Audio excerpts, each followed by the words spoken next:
Okay, hello, we're live. Welcome to the live stream for Wednesday night, August, what is today? 23rd, 2017. My name is Dana Morningstar, and this is a live stream we do every Wednesday night, and it goes for about 3 hours. So, got lots of people hopping on tonight so far. I'm a little early. Welcome, Mala. Hello. Peter, Carolina, Shara, Dora, Jessica, Namal, Carolina, Faith. Yeah, it has been a while. Seeing some old faces on here. It's great to see you guys. Tanitria, Lucy, hello. Lauren. So before I forget, book club it's next Thursday, August 31st, 6:30 p.m. Eastern Standard Time. And the book that we are reading is Women Who Love Psychopaths. And the link is in the description down below if you'd like to read that book and kind of follow along for our book club discussion. So Lucy's notes are up on the website, and mine will be up here probably by the end of the weekend. So it's been a good book. Did anybody see the eclipse? And if so, what did you think? Because here in Michigan, it was like not eventful at all. I went with a friend to like a local pizza place. They have a patio outside, and it was like a normal cloudy day in Michigan. It was not nothing spectacular. But I saw a lot of videos and pictures and stuff on Facebook and on YouTube of the eclipse. And man, some places really had an amazing view of it. It was pretty cool. Google It says that they saw it in Idaho. That's cool.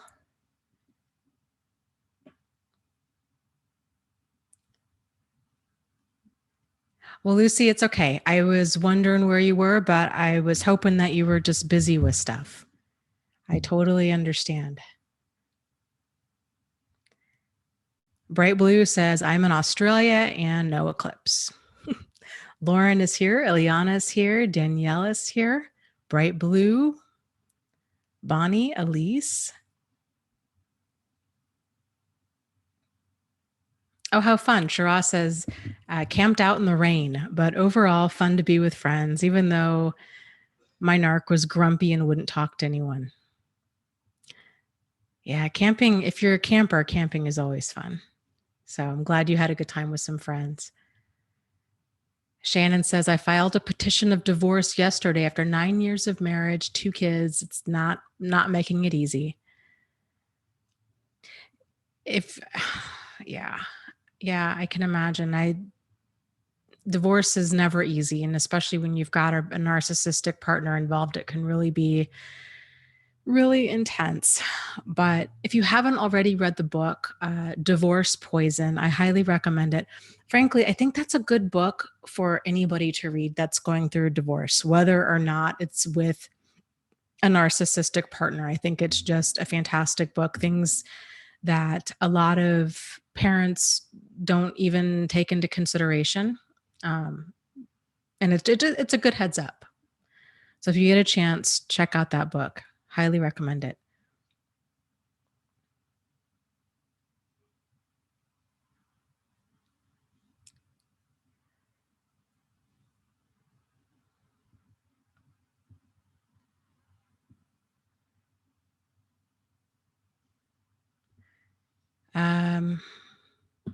Let's see. Let me scroll up here.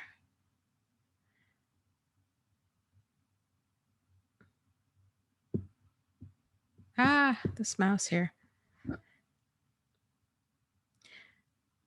Savon says, a friend is a pal with my ex, says that she's beginning to see his issues and made it clear to him that her allegiance is with the sisterhood. Apologized if it hurts me that she associates with abusive men.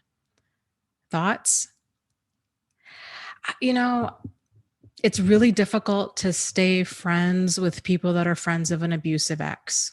And I think this is a time for you to kind of turn inward and figure out what level of distance or closeness do you need to have to certain people in your life. And you might find at in general, but I think for right now, you might find that you really need people that are 100% on your team and that understand that this person is abusive, they were hurtful and harmful to you.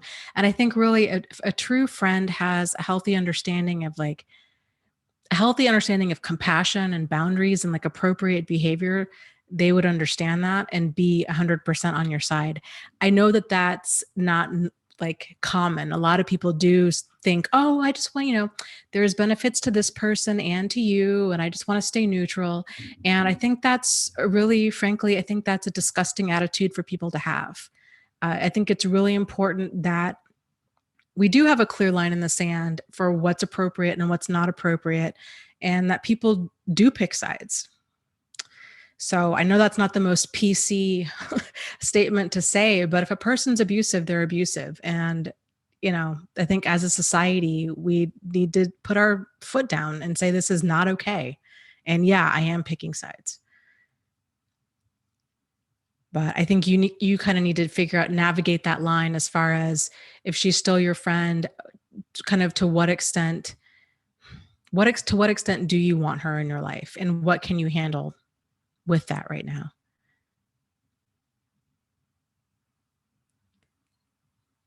So real quick, I wanted to talk, I've been meaning to bring this up for a while. And so this is, there's something out there called the different stages of change.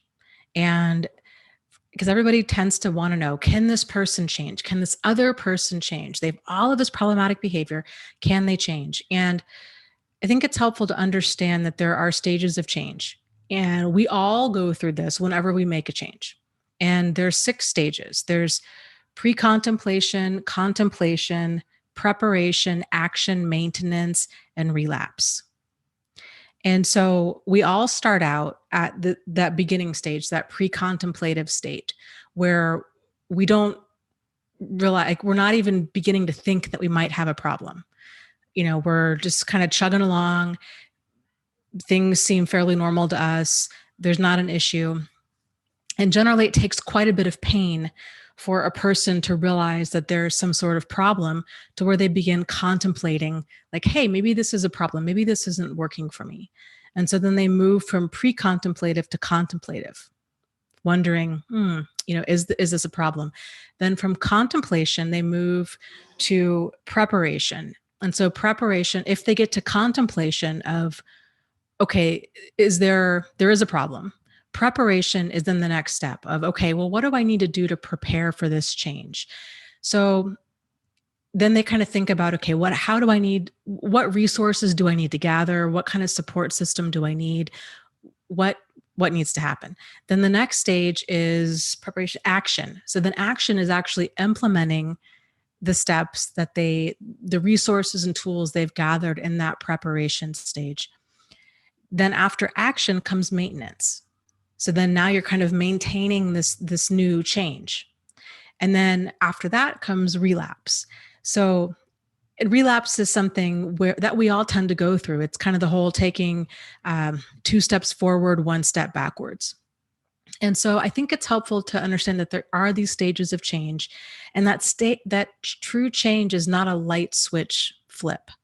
It tends to be quite the process. If any of you guys have ever struggled with addiction of any kind, whether it's been food or money or drinking or drugs or what have you, if you think about it in those kinds of terms and how long of a process it really is for true change to happen, I think it can make understanding this kind of problematic person in your life and what all would need to happen for them to change. So let me go through those stages again, and we'll talk about it in kind of more concrete terms. So let's think about it in terms of a person who's going to quit drinking. So you have pre-contemplation, right? they drink, they don't realize that it's a problem. They probably hang out with other people that drink just as much as them, or they hang out with a lot of enablers who buy alcohol for them, they call in sick for them, they pick them up at the bar, they hide their drinking from the children, these kinds of things. So an alcoholic often goes for long periods of time, years, if not decades, without realizing that they have a problem. Then there's that moment of pain. Something happens. They get a DUI, their spouse threatens to leave, um, they lose their job, something major happens, and they snap out of pre-contemplation into contemplation of, okay, I do have a problem. Like, this is a problem. Then they have to move to preparation of, okay, now what? Maybe they call a therapist, maybe they start going to AA, maybe they throw out or they're thinking about, okay, I need to not hang out with certain people anymore. I can't be going to the bar on Friday night. And then the action stage of, okay, I need to not just think about it. I need to actually look, I'm looking up phone numbers for AA. I'm going to AA meetings. I'm dumping out all of the alcohol in the house.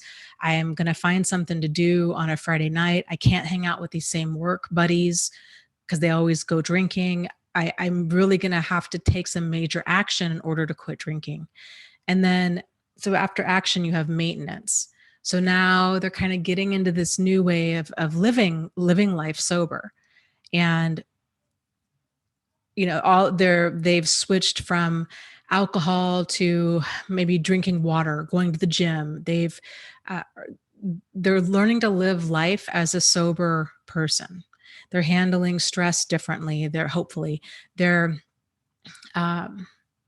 really kind of working through the 12-step program. They're becoming more introspective. They're dealing with a lot of the issues that were driving them to drink to begin with. And then oftentimes there's relapse. And as anybody that's ever struggled with an addiction of any kind will tell you, it's oftentimes quitting anything takes practice. There's kind of this whole failing forward thing that we all have to do where, you get so far, and a person might stay sober for a month or a year or 5 years, and then something happens and then they relapse. And then they have to go through that whole cycle of change again. Then they're back to when a person goes into a relapse, they might just have a drink that night, but generally not. Generally, it kicks off kind of this binge until they realize this is a problem. I've got to get a grip on this. And then they start back again. So again, if anybody's ever struggled with addiction, or you've ever known somebody that struggled with addiction, this is a lifelong thing that many people battle. And for a person to change their personality, it's even more of a struggle because it's not just that one thing. So like with an alcoholic, their whole thing is don't drink, right? It's alcohol. Got to stay away from the alcohol, or I've got to stay away from smoking, or I've got to stay away from drugs. It tends to be a very concrete thing they need to stay away from. With narcissists and abusive people like this, it's their whole personality. And so they might have this a moment of awareness of, oh my goodness, okay, this really is a problem. My wife is threatening to leave me. They might have awareness, maybe, of that small thing, like, okay, I can't hit anymore because if I do, I'm going to go to jail. But a person also needs to have that full accountability of, or we can't fight like this because the cops are going to get called because we're yelling and screaming.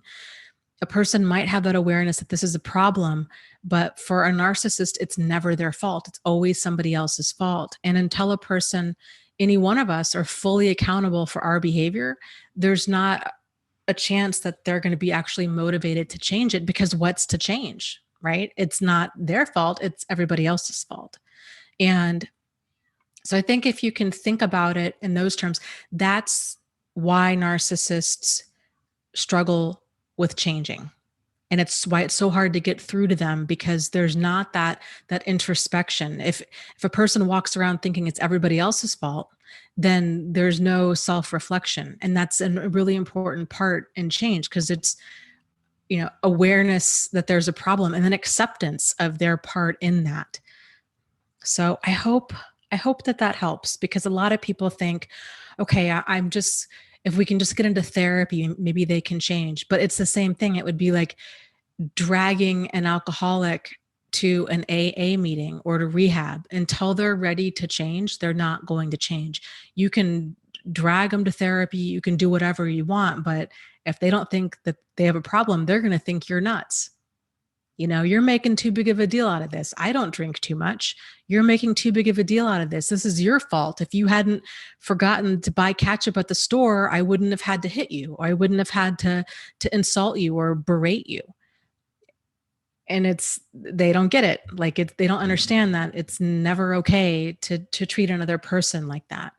And trying to deal with each of these behaviors, like, because it would be like one at a time, because they just don't get it. I mean, this is such a pervasive, problematic personality that you're dealing with. It's not just one thing, it's everything. And it would be it's a massive undertaking for anybody to change their whole personality.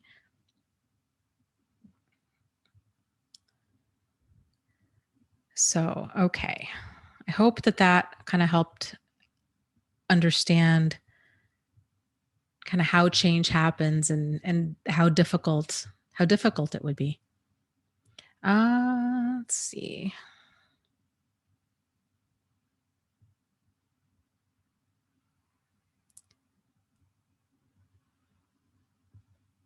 Dora says, "Hi Dana, 5 weeks broken up with my ex. He slept with somebody. He took her to Lake Tahoe. My heart is devastated. Please help." Well, I would encourage you to kind of lean into that pain and realize this is confirmation. This is confirmation that this is not the kind of person that you want in your life. And sometimes it has to hurt that much for us to feel emotionally devastated, for us to get that validation and that clarity that we were seeking. So the pain, even though oh God, I get it. I know how much that hurts, but that pain that you're experiencing, it's really trying to work for you. It's trying to keep you safe. And it's trying to just remind you of, Dora, this is not for you. This is not for you. Keep yourself safe and sane. That's not what you want.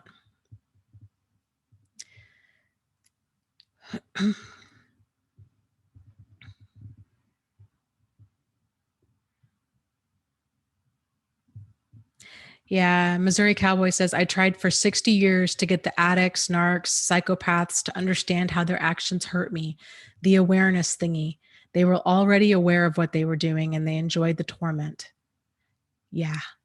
And that's the thing too. If you've got somebody, because there's different degrees of narcissism, and there's different degrees of um, kind of like their lack of awareness to their behavior. And if you've ever encountered more than one, then you'll know what I'm talking about. Because some of them really just seem kind of like this, almost like emotionally stunted, where they're not playing stupid. Like, they're very immature, and they just don't seem to understand kind of the basics of adult behavior.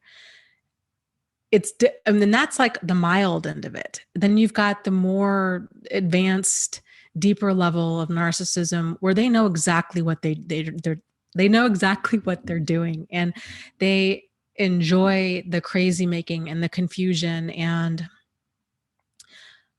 the sadism of it all. They enjoy inflicting pain. It makes them feel kind of smug and superior to pull one over on other people, and to just see like, oh, am I making you suffer? Am I, uh, tell me how bad I'm hurting you, kind of a thing. And you can, again, if you've had these people in your life, you can kind of, what I'm talking about. Like, the people that are like, man, if I didn't know better, I think that they really enjoyed leaving me on, breaking up with me right after my father's funeral, or right after I got diagnosed with cancer, or right before Christmas, or on my birthday, or some sort of major event where they could like out of all of the times to pick a fight or to break up, why would they choose then?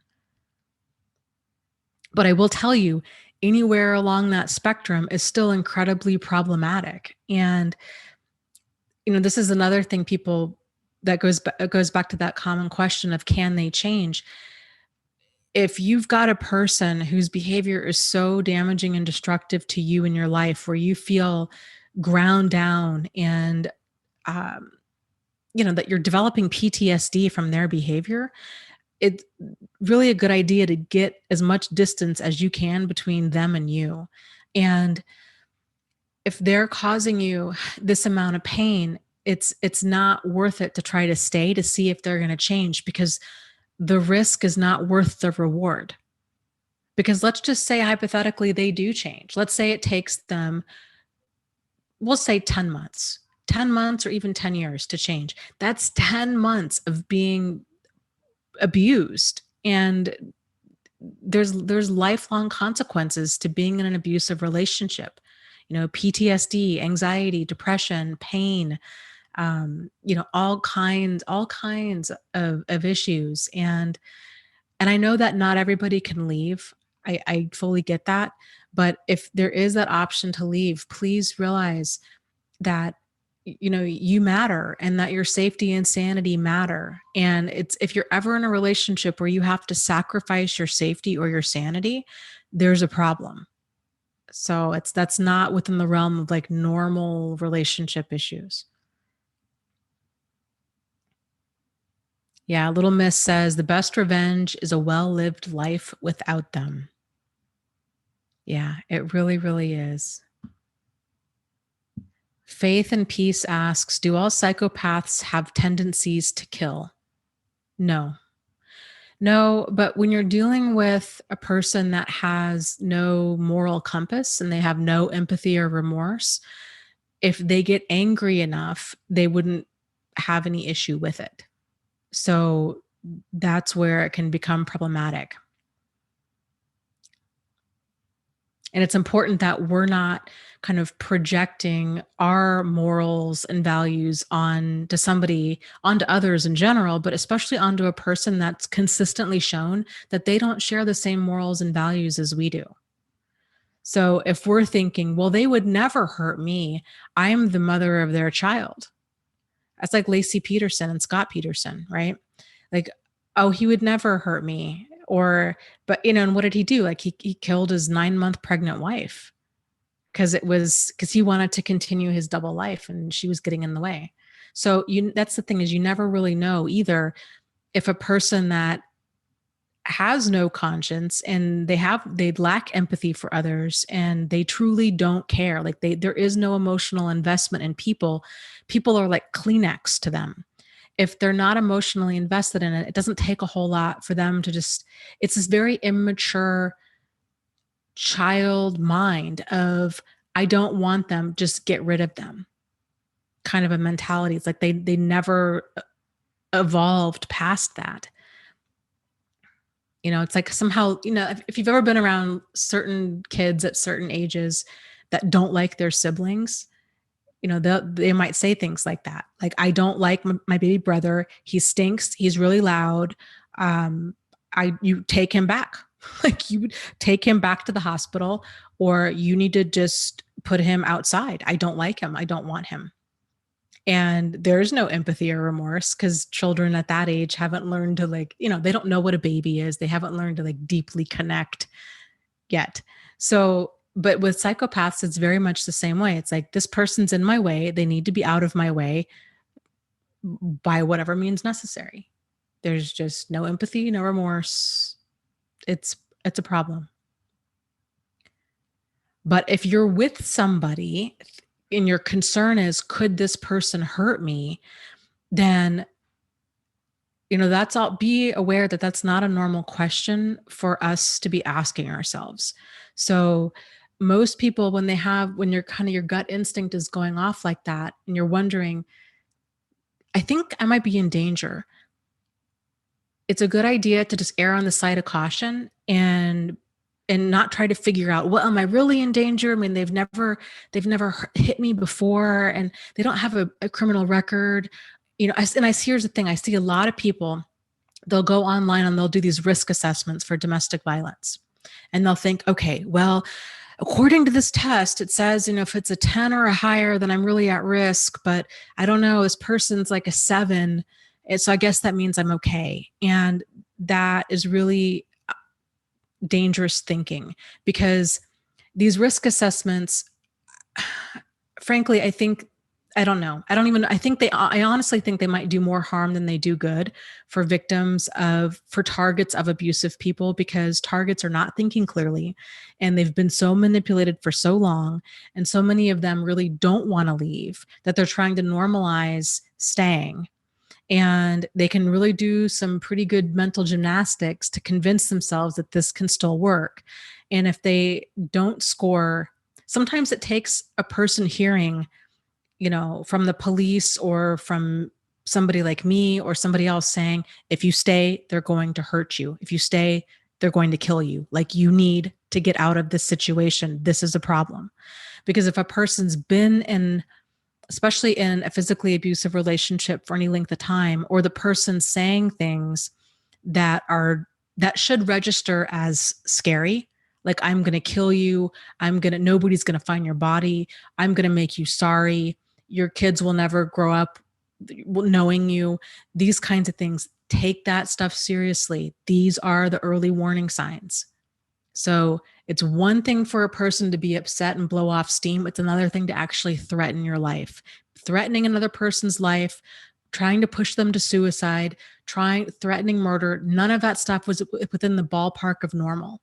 So err on the side of caution. Even if everybody else around you thinks that you're overreacting, that's okay. Let them think that.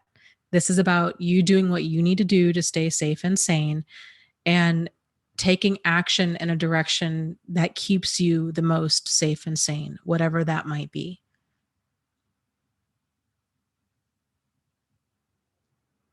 Yeah, Faith says, he'd once told me if I could only kill you and get away with it. My therapist I was seeing, due to my many miscarriages, told me to get out. Yeah. Yeah, Missouri Cowboy says the target is in a neurochemically induced fog, fear, obligation, guilt. The target cannot think clearly, especially after no contact. Clarity and sanity do return, but it takes time. Yeah.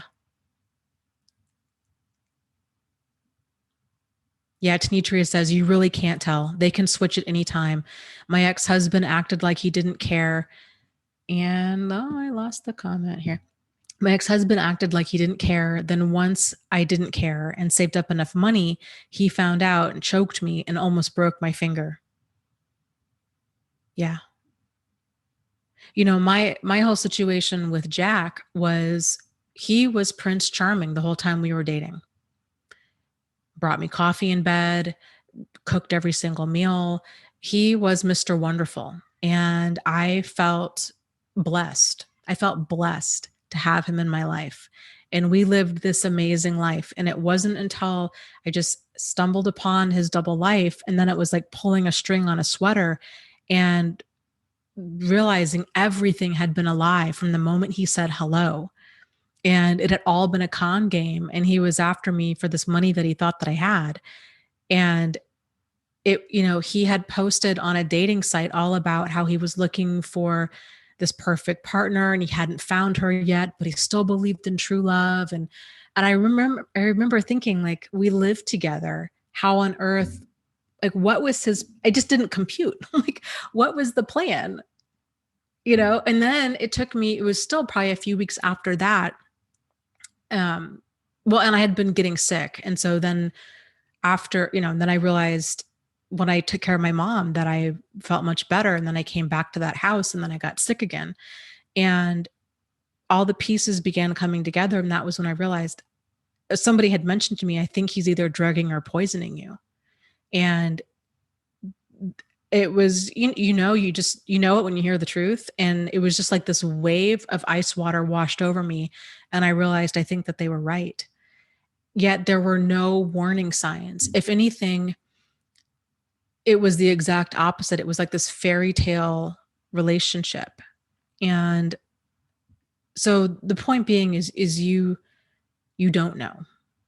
And um but there were red flags early on in that relationship, certain things that didn't line up. I believe that I would see, actually not even, I'm not, there's no question. I would totally see that stuff now.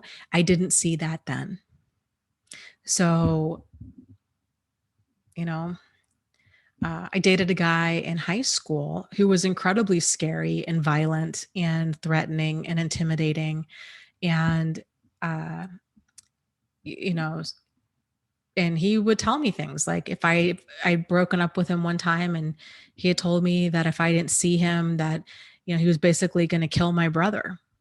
And I believed him, and nobody else believed me that this guy was violent or dangerous. They thought I was being drama.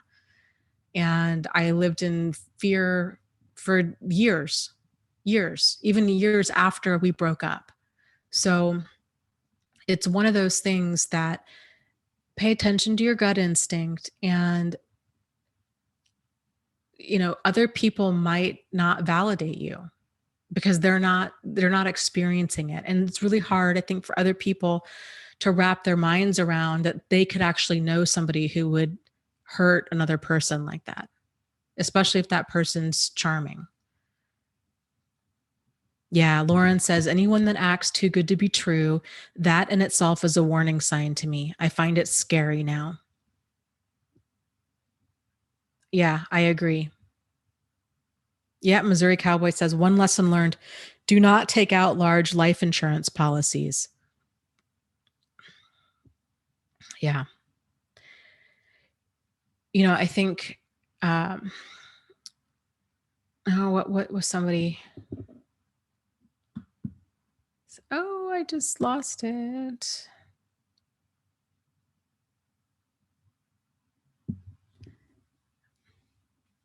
Oh, the too good to be true. That's what I was going to say. The too good to be true.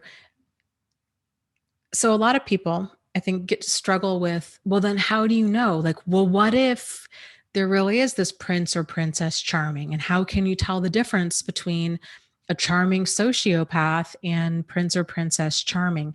And the reality is, your gut instinct will tell you if you can tune in enough to hear it.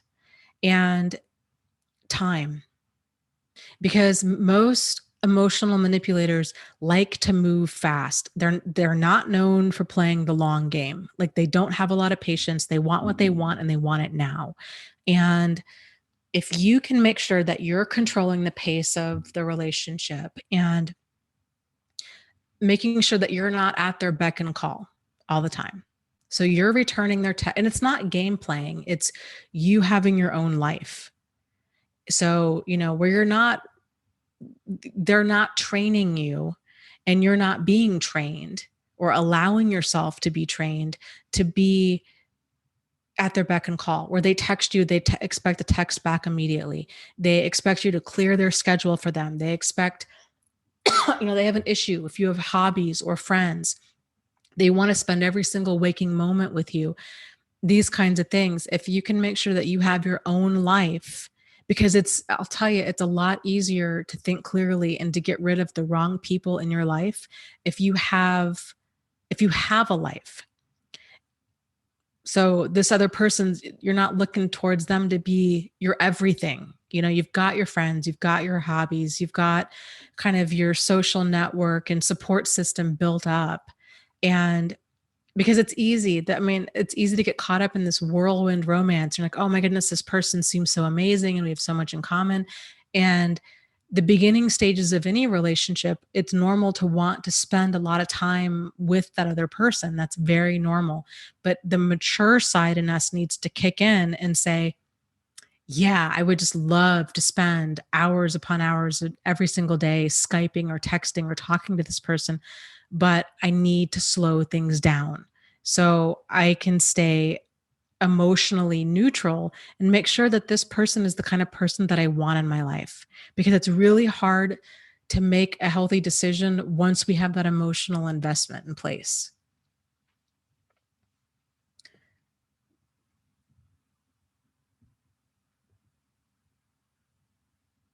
Uh, Yeah. Kendra says, my ex is the best man I ever had and the worst I ever had. Sounds twisted, right? Yep, because he's twisted.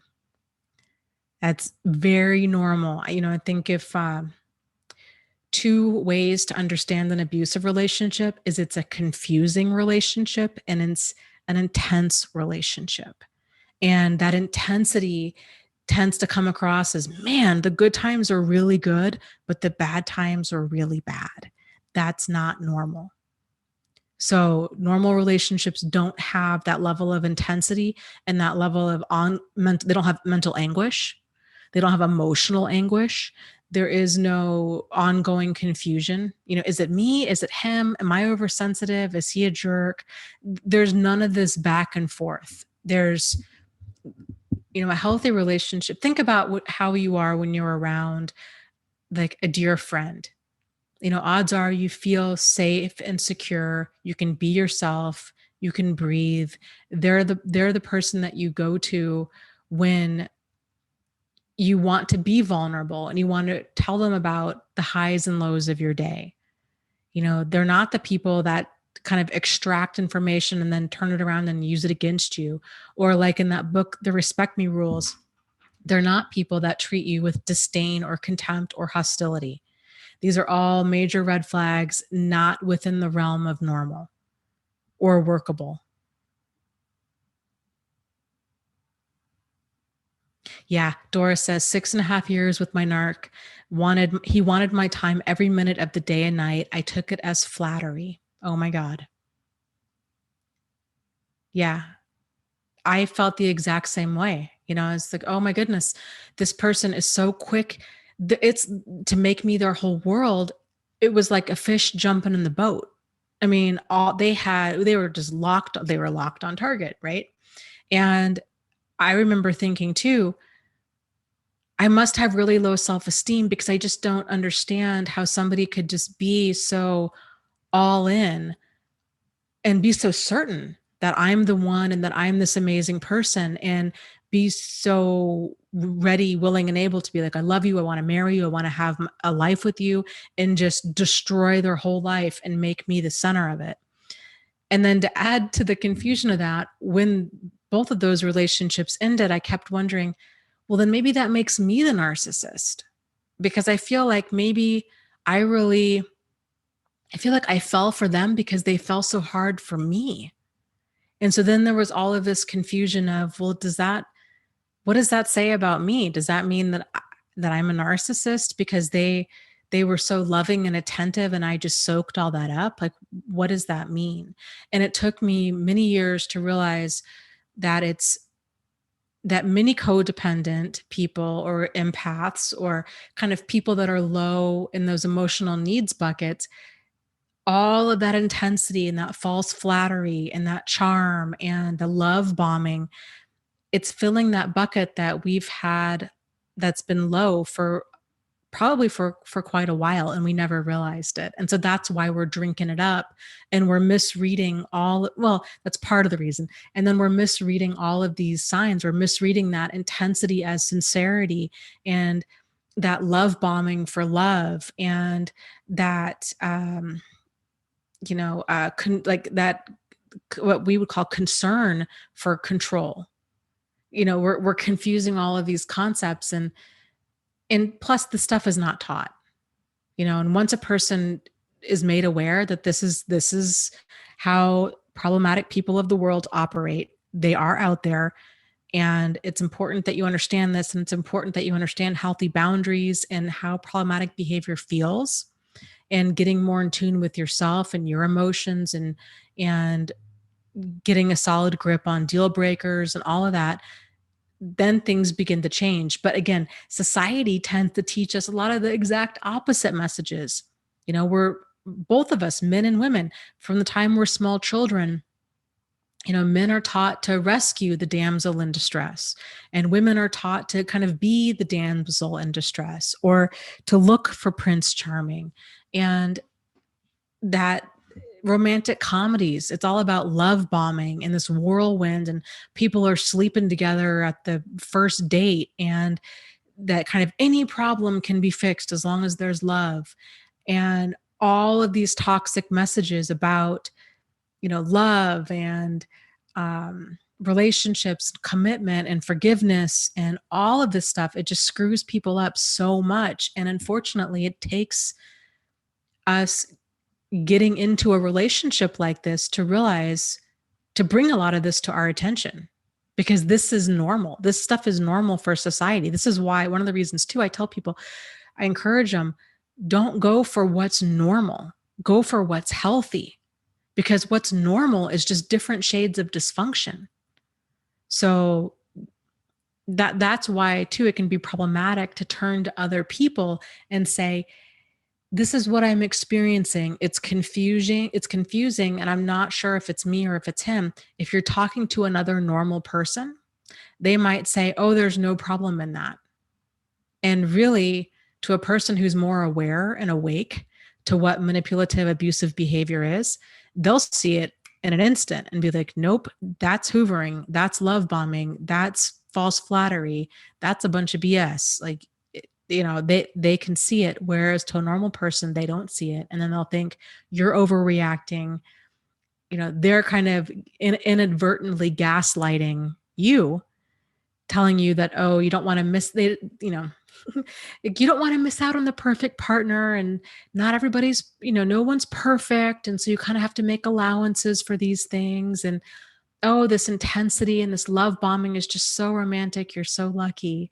And the reality is, it's like, no, this is predator type behavior and you need to run. Yep. Kate Ann says, we are taught to expect Prince Charming. Then when fake Prince Charming appears, I thought, oh, this is how it's supposed to be. Yeah, totally. Me too.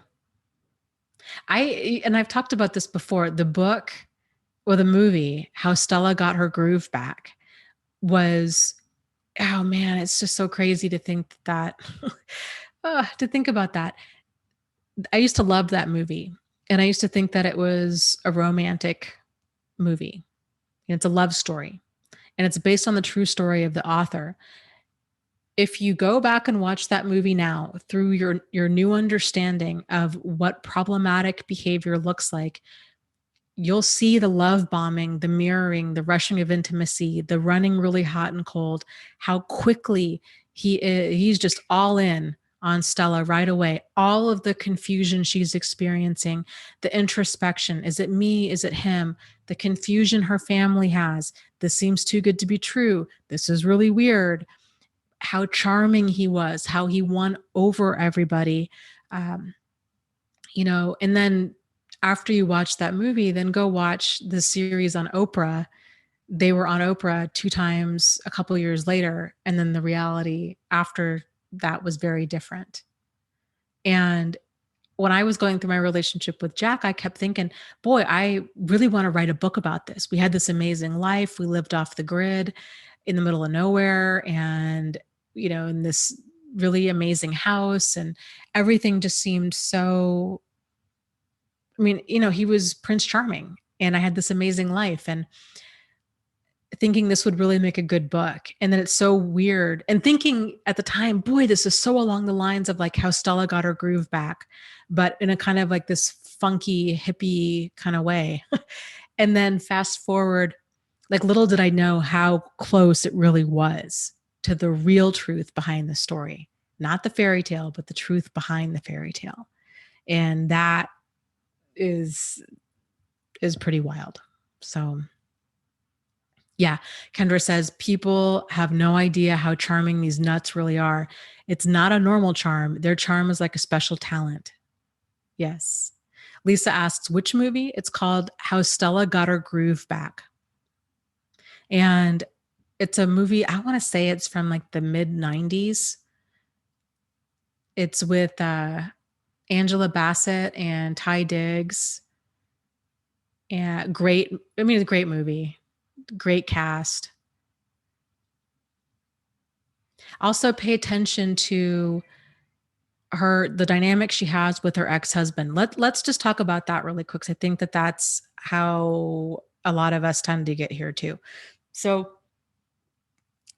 in the movie, she was married. They only touch on this briefly, But she was married to a guy who was very much like an overt narcissist. He was arrogant, he was a jerk, he was self-centered, he was just rude, and he would put her down, and he was just kind of this awful ex-husband and awful husband, awful ex-husband.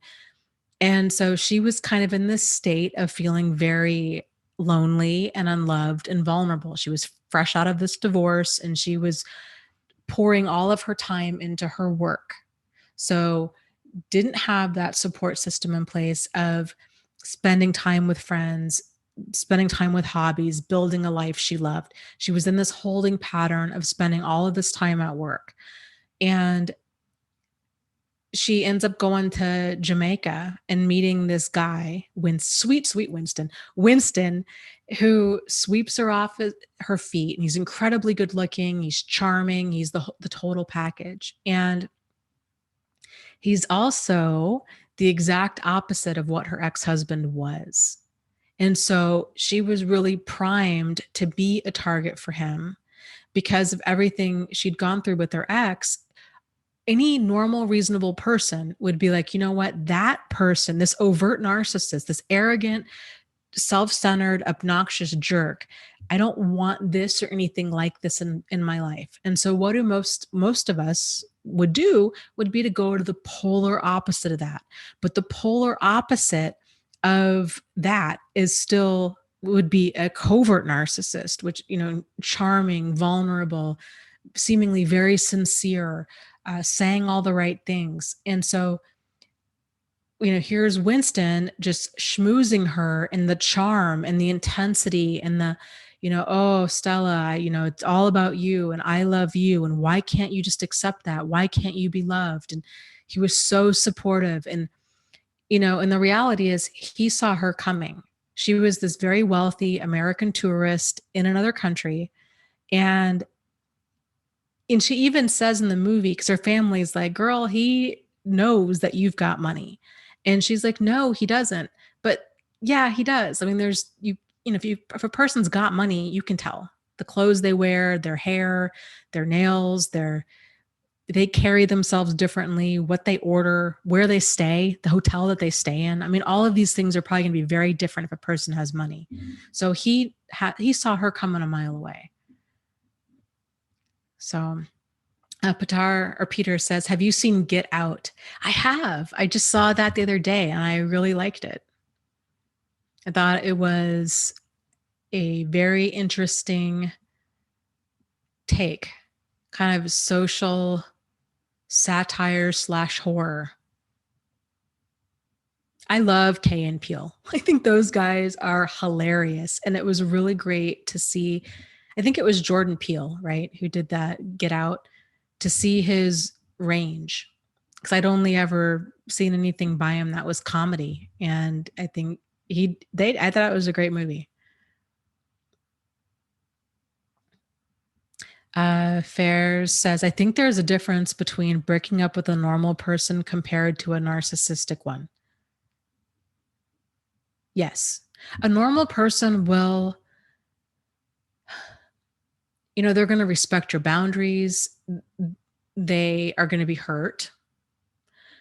There's still that level of maturity there. There's not this whole smear campaign. You're not feeling like you're afraid for your life. You don't feel like you have PTSD. You're not finding out about all of their exploitative behavior. There are no hidden bank accounts and, secret children and double lives. And there's none of that. And not every narcissist has a total double life like that, but many of them do. There is no abuse. There is no stalking. There is no harassment. There's none of that. There's two people that realize we don't make for a good fit. We're not going in the same direction. I have a lot of love for you. Or even if the relationship ends poorly and that person cheated or did something, there's that level of intensity, like that breakup fight of how dare you? And then people kind of go their separate way. And there's not this So if like in a normal relationship, if there's kind of this problematic behavior, it's more of an event. It's not a pattern. If it's a pattern of like chronic lying, chronic cheating, lack of empathy, lack of remorse, lack of a moral compass, debt, secret debt, secret loans, stolen social security numbers, like none of that is normal. So, and this is what I was saying too, because in some marriages they're like, well, but my spouse cheats and they have all this hidden debt and they do all these things. And, are they a narcissist? And the reality is it doesn't matter, but problematic behavior is problematic behavior. And in my book, any of that would be deal breaker stuff. So if a person shows you that they're doing stuff that's actively working against the team, the relationship, when you're not looking, then you're not in a relationship, you're in a manipulationship. Kevin says, yeah, what gets me is the enablers. I've not had anyone acknowledge my abuse after all these years. People would rather turn a blind eye. Yeah. I'm so sorry, Kevin. It's, and I think you're so not alone in that. People, they just don't, a lot of people just don't know what to say or do. And even if they're witnessing a child being abused, it's this mentality of, well, I don't want to get involved. Well, what if and this is how people tend to normalize this cognitive dissonance.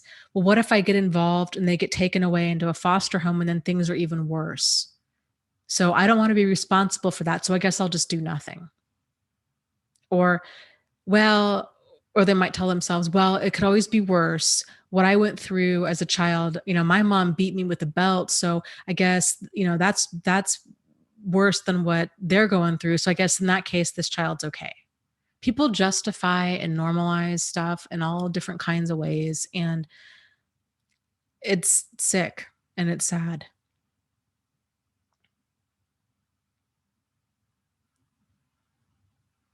Oxy says, thanks for these videos, Dana.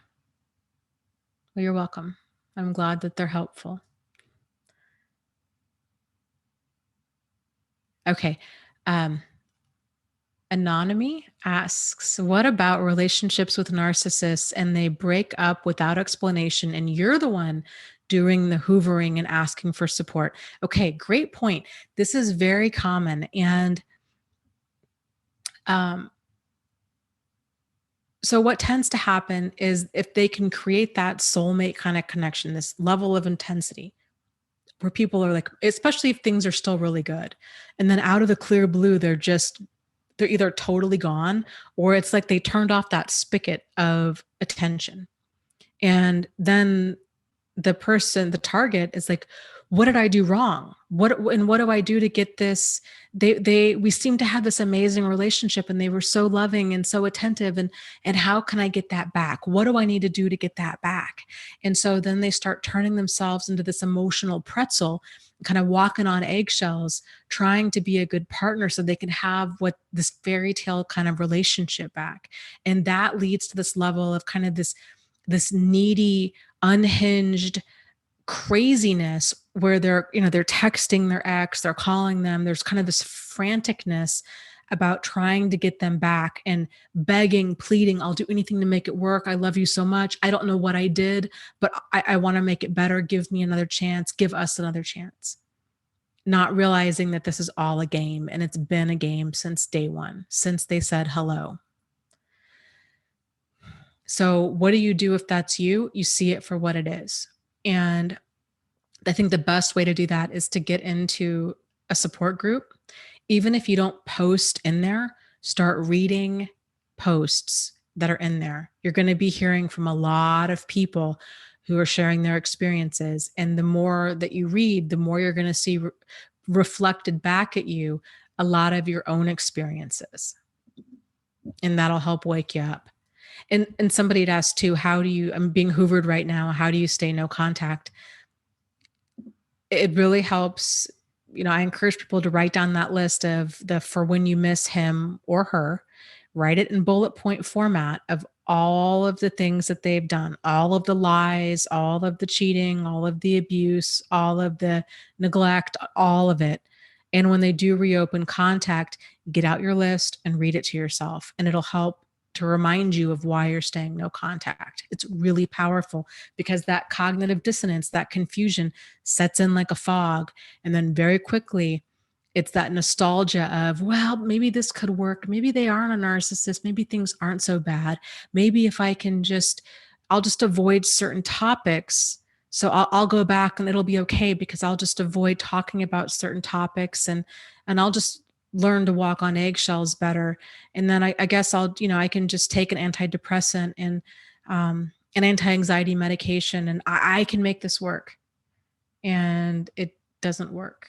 And then the target tends to get sicker and sicker and sicker because it's grinding them down and sucking the life out of them. And they're thinking that this level of intensity that they're feeling and that neediness and that kind of unhinged franticness at making this work is somehow love. And it's not. It's not love. It's trauma bonds. And Stockholm syndrome and this stuff it's not love. It's not love. It's a very powerful mirage. It's always that promise that you're going to get your needs met, but it never will long term.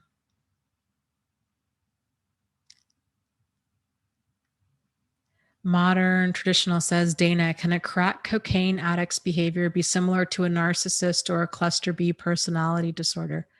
Yes. Yes. And any addict or alcoholic of any kind, I mean, that's kind of an addict or an alcoholic, they're going to lie, they're going to steal, they're going to manipulate, they're going to have a lot of this very similar behavior. And so, they'll often, kind of the rule of thumb is if this person is an addict or an alcoholic, in order to tell, are they an addict or alcoholic? What are you looking at here? Are you dealing with an addict or an alcoholic, or are you dealing with a personality disordered person who also happens to be an addict or an alcoholic? And the only way to tell is for them to get sober and for them to have a long enough period of clean time. Generally, I would 2 to 3 years of clean time before you can really tell, do they quote unquote only have an addiction to cocaine, or do they also, or are they quote unquote only an addict, but then they also have a pretty major personality disorder? So frankly, to me, either way you look at it, it's a problem. And it's going to cause a tremendous amount of damage in your life, because even being with somebody who has got a pattern of lying and stealing and manipulating, none of that exists within a healthy relationship. You can't, if there's no trust, if there's no mutual trust and support present between two people, there is no friendship, there is no relationship. So, you've got to be able to distance yourself from that person, distance yourself emotionally, physically, financially. And, if you're dealing with an addict or an alcoholic, and they can be so manipulative and so pity inducing, it's the addiction talking a lot of the time, where they'll be like, well, I've been clean for 10 months and or 5 years or 15 years. And can't you just trust me? And oftentimes it's like, no, I can't. I love you, but I don't love the alcoholism, or I don't love the addiction, and I don't trust it. And I've trusted you before, and you totaled my car, or you drained my bank account, or, you did whatever. And you're always going to have this monkey on your back to some degree. And that trust is gone,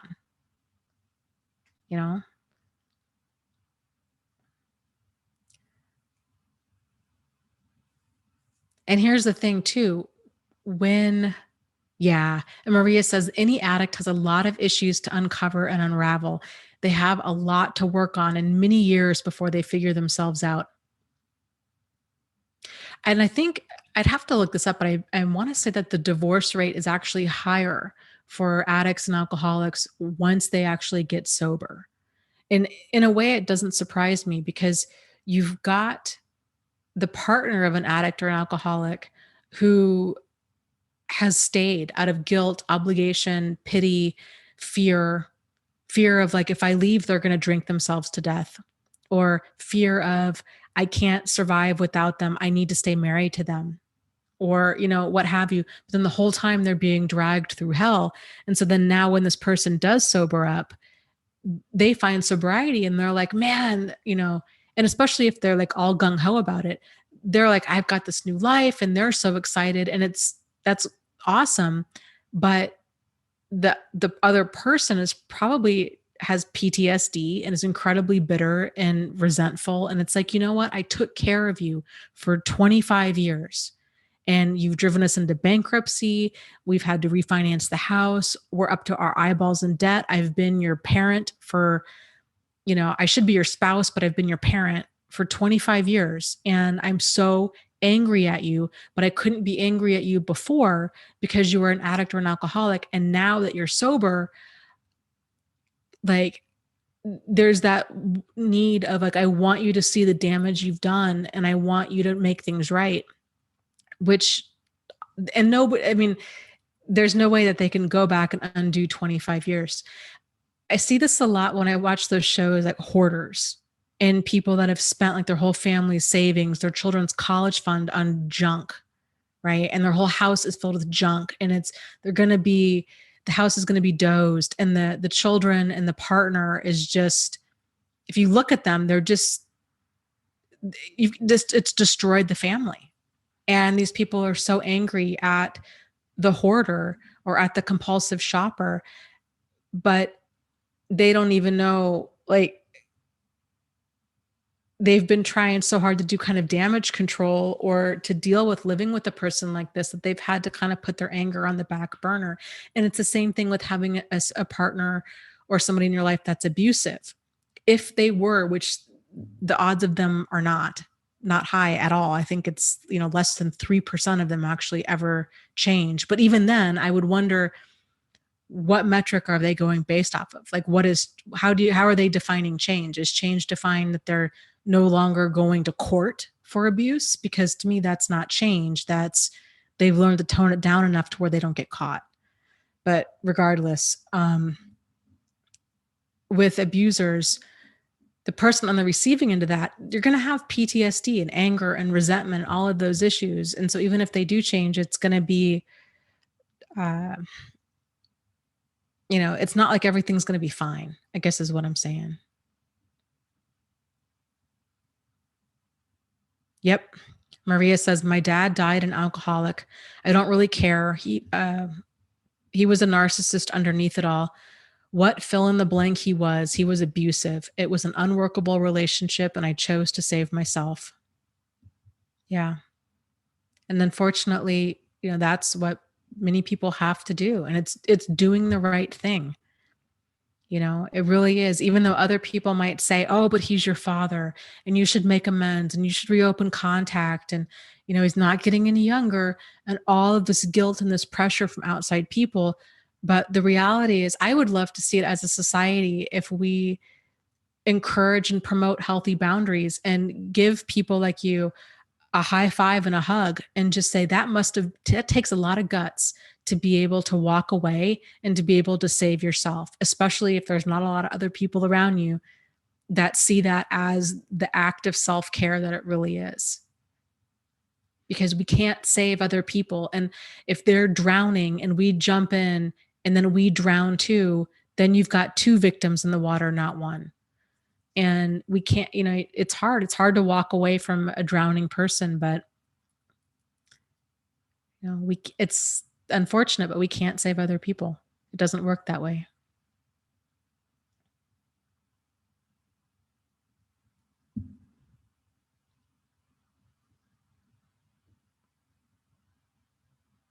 Jamie, that's interesting. Says, why every time I get into some type of negative altercation with someone, my brain automatically wants to call my ex for comfort? So there's kind of, human beings, we're all very kind of stimulus response.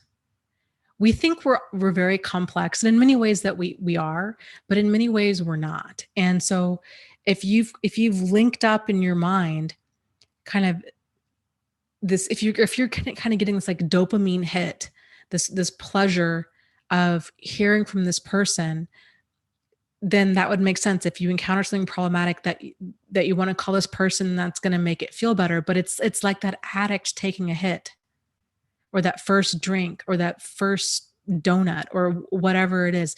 That initial hit feels so good, but then afterwards it's this feelings of guilt and anger and shame and regret and remorse.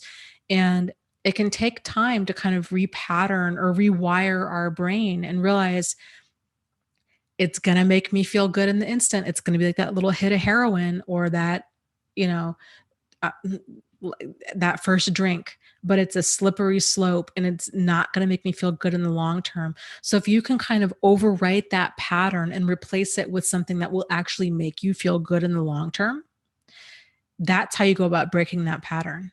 So calling your ex might feel good right away, but then finding something else, what else can make you feel good? Maybe doing 20 jumping jacks, maybe calling a friend, maybe going and getting your nails done, finding other kind of replacement habits, sort of like what we were talking about earlier, these different stages of change. So that would fall under, like, that it's a problem. So the preparation and the action phase of that would be, okay, thinking about, what can you do instead, and having a plan in place before you need it. Sort of like if a person quits smoking, normally they'll throw out all the ashtrays, they'll get rid of all the lighters. They'll buy a lot of packs of gum, right? They have little packs of gum all over the house, in the car, in their purse, in the jacket, everywhere. And they've come up with some sort of plan for themselves as to how they're going to do this. Same thing with you. So now that you know that this is your trigger of something bad happens, I want to go stimulus response, something bad happens. I want to go contact my ex, makes me feel good. To change that, to interrupt that pattern and realize, no, this causes pain. This causes pain. And to remind yourself, this causes pain.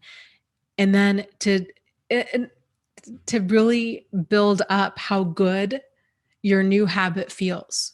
So to take time to celebrate that. So if you decide, because it really is about celebrating those small victories, that's how we reprogram ourselves. So if you decide, okay, I had a bad day, I'm going to go like paint my nails instead, or I'm going to go, do 20 jumping jacks instead. After you do that, tell yourself, like, go, Jamie, go. Like, you're awesome. Good freaking job. Like, you did something good for you. Like, this is you. This is you moving forward. This is what a good life is about. This is, and you're just like pouring on that praise like you would to a child. You did such a great job. Look at you. You're capable. You're competent. You got this. Jamie says, yeah, it's like he's all I knew for almost 20 years, since I was 18. And even though he was really crappy 90% of the time, he was also my protector from the rest of the world. And it's difficult. I mean, it's a long time to be reliant on another person, to even just know another person. It'll take some time to replace that in some healthy ways. And it's not going to be just like one thing that you do. It's going to be replacing a lot of that, finding new people, finding new hobbies, finding different interests, kind of making the conscious, concerted effort to really rewrite, or to write, I guess, this next chapter in your life. Like, who is Jamie going to be now in this next chapter? Who is she going to be? What kind of hobbies is she going to have? Where is she going to live? This is your life. And it really is. It's like an adventure book. And you're in control. You're the author of this book. So, and I mention this all the time, but I'm a huge fan. Meetup.com can be a really great place to get out there. It's not a dating site. A lot of the activities are free. I encourage people to sign up for like a dozen or 24 groups, anything within like a 50-mile radius of you. And to get out there and to try some different things.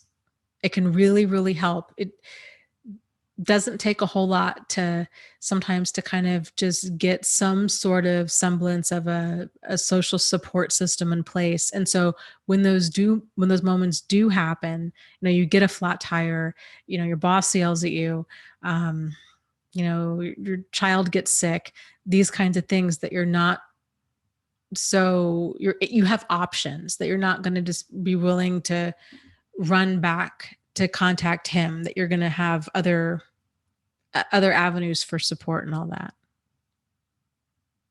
Yeah. Jamie says, yes, that's what I don't even know. It's also foreign to me to make my own decisions. Yeah. Thank you.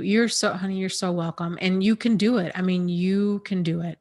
It's going to take some practice, but you can do it. And I think it's going to be an adventure, and you're going to do some things right and you're going to do some things wrong. And that's just all part of it. It's like the saying goes, sometimes you win and sometimes you learn. And with learning to make your own decisions, that's how it always goes. And if you've ever heard the saying too, um, that oftentimes good judgment comes from bad judgment, that's how things often go as well. None of us start out in life having all this stuff figured out. And it's kind of going through these relationships or these friendships or problems and problematic people that we get clarity. That's the beauty of contrast. When we know what we don't want in our life, then by default, we know what we do want. And so it'll help you move forward into knowing what you do want. And so to be patient with yourself as you're learning these new skills and realizing, okay, there's some things I need to figure out, but you know what? You can do it. If other people have figured it out, then you can too. For real. Like for real. So just be patient to yourself.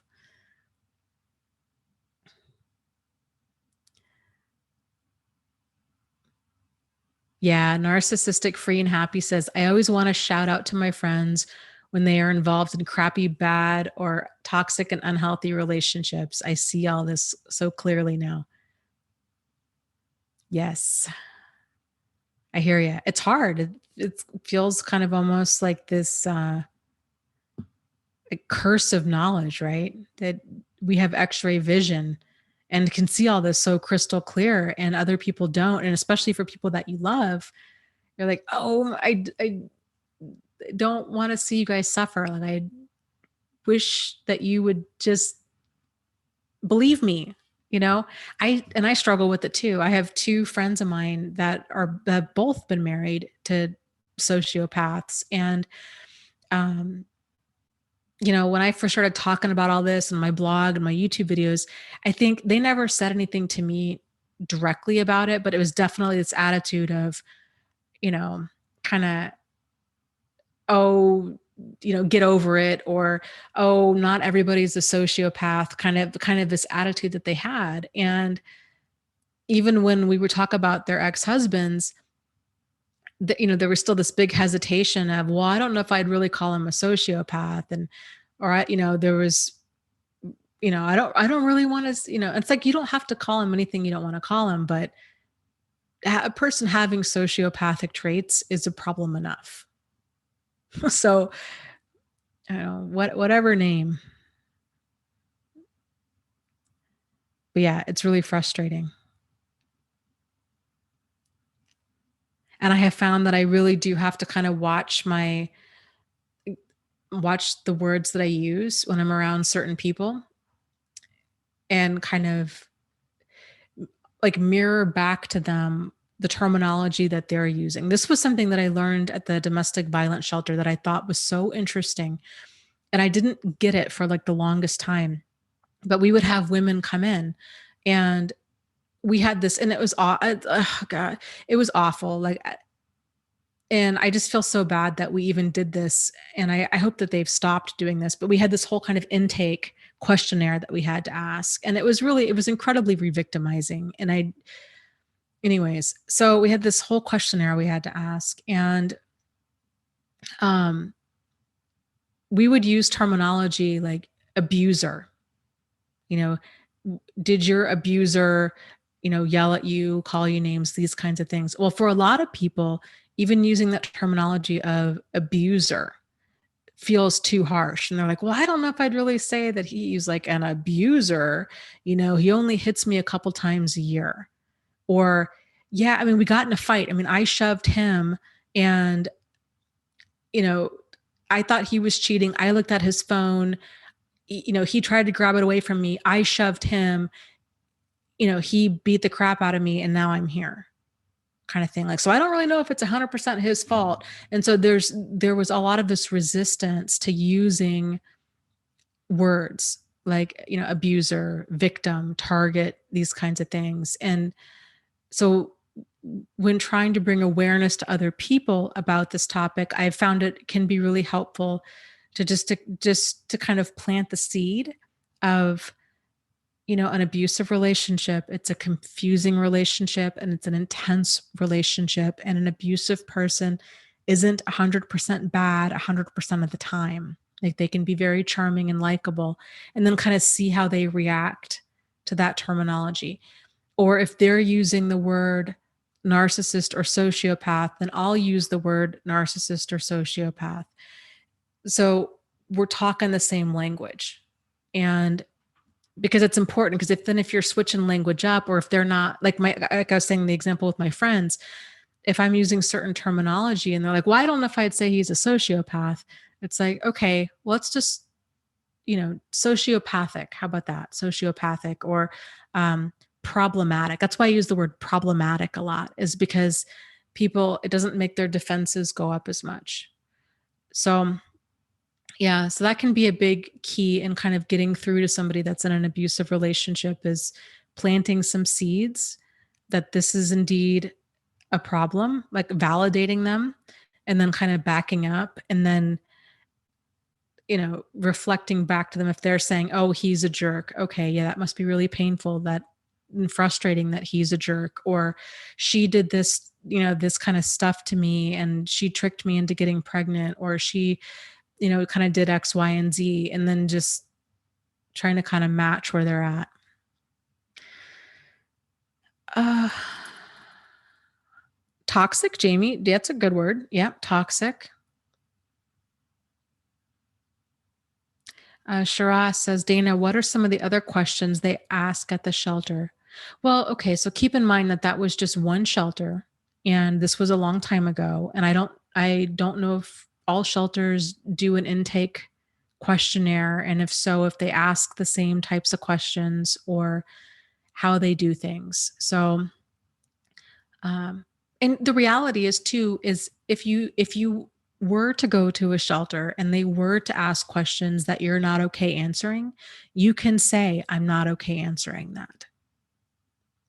So, a lot of the questions most likely were for grants, because they have to track kind of measurable outcomes.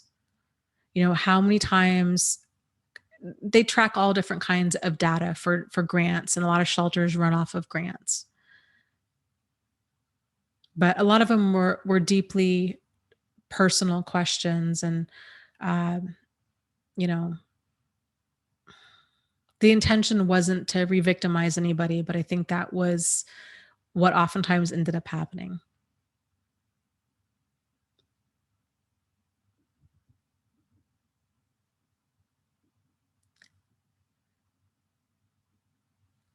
Okay, so let me scroll up here.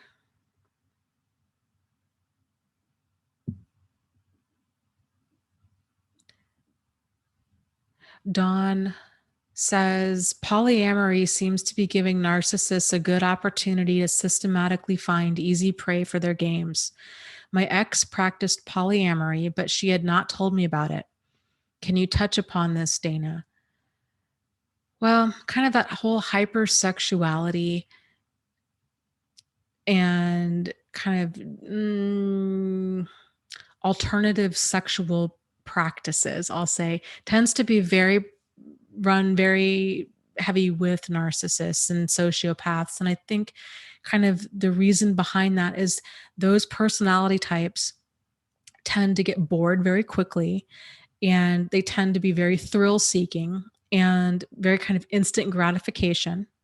And for that component of narcissism, it makes them feel, very it's that constant like attention and affection, and then they can kind of uh, have an endless source of supply. So that kind of stuff is very common. That's not to say that everybody that's in a polyamorous or kind of alternative lifestyle is necessarily a narcissist, but those two things do kind of tend to run more hand in hand.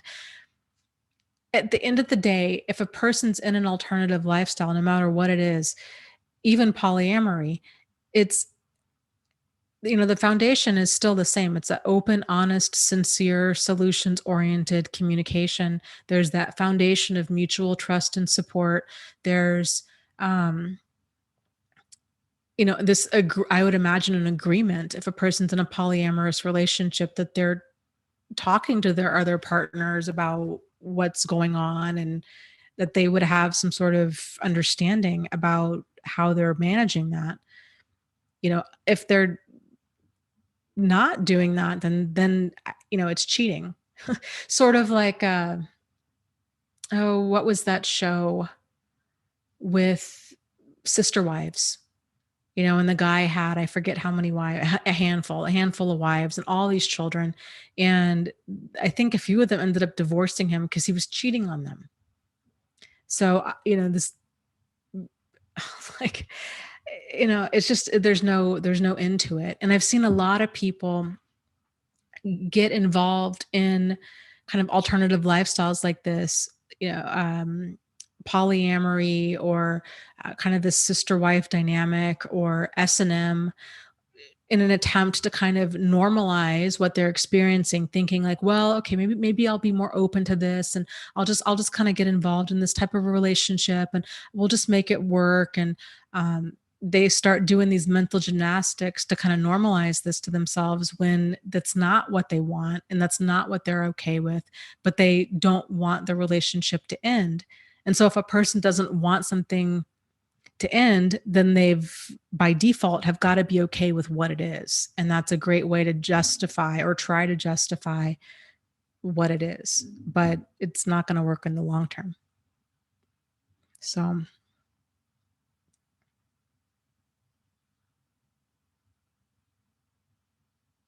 yes, I agree. Little Miss says cheating isn't polyamory. Right. I agree. But I think a lot of people that don't understand that even if a person's in an alternative lifestyle, that there's still this mutuality in there. There's still this, I respect you, you respect me. We talk about things. This is our agreement. And but those lines can really get blurred if you've got, a narcissist involved who's doing whatever they want to do, and then trying to make it seem like this is somehow normal. So, yeah, it's a problem.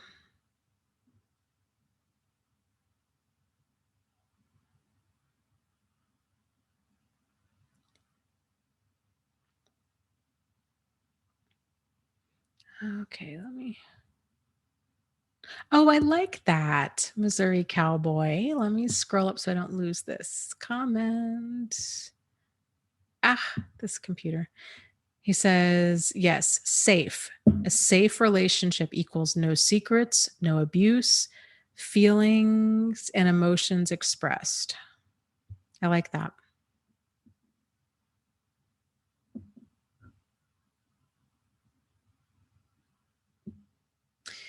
Maria says, somebody explained to me once that polyamory is an advanced relationship skill. I would agree. I, you know, I, I'm kind of the mindset that whatever two consenting adults want to explore, that's between them.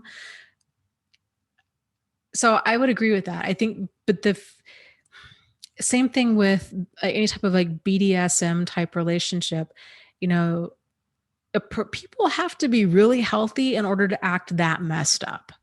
So, I, like, not saying that anybody that you have to, in order for it to be healthy, that you have to be polyamorous or that you have to engage in S&M or anything like that. But, you people need to be really, really, really grounded and have a solid, healthy relationship before they even think of trying to explore anything else. And I think most time they don't. It's tends to be this kind of acting out of like, sex addiction or, unresolved kind of codependency or dependency or, just twisted issues that tend to surface with S&M and with polyamory.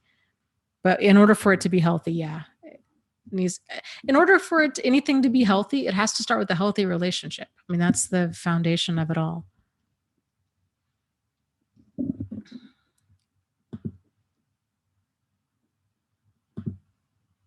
So,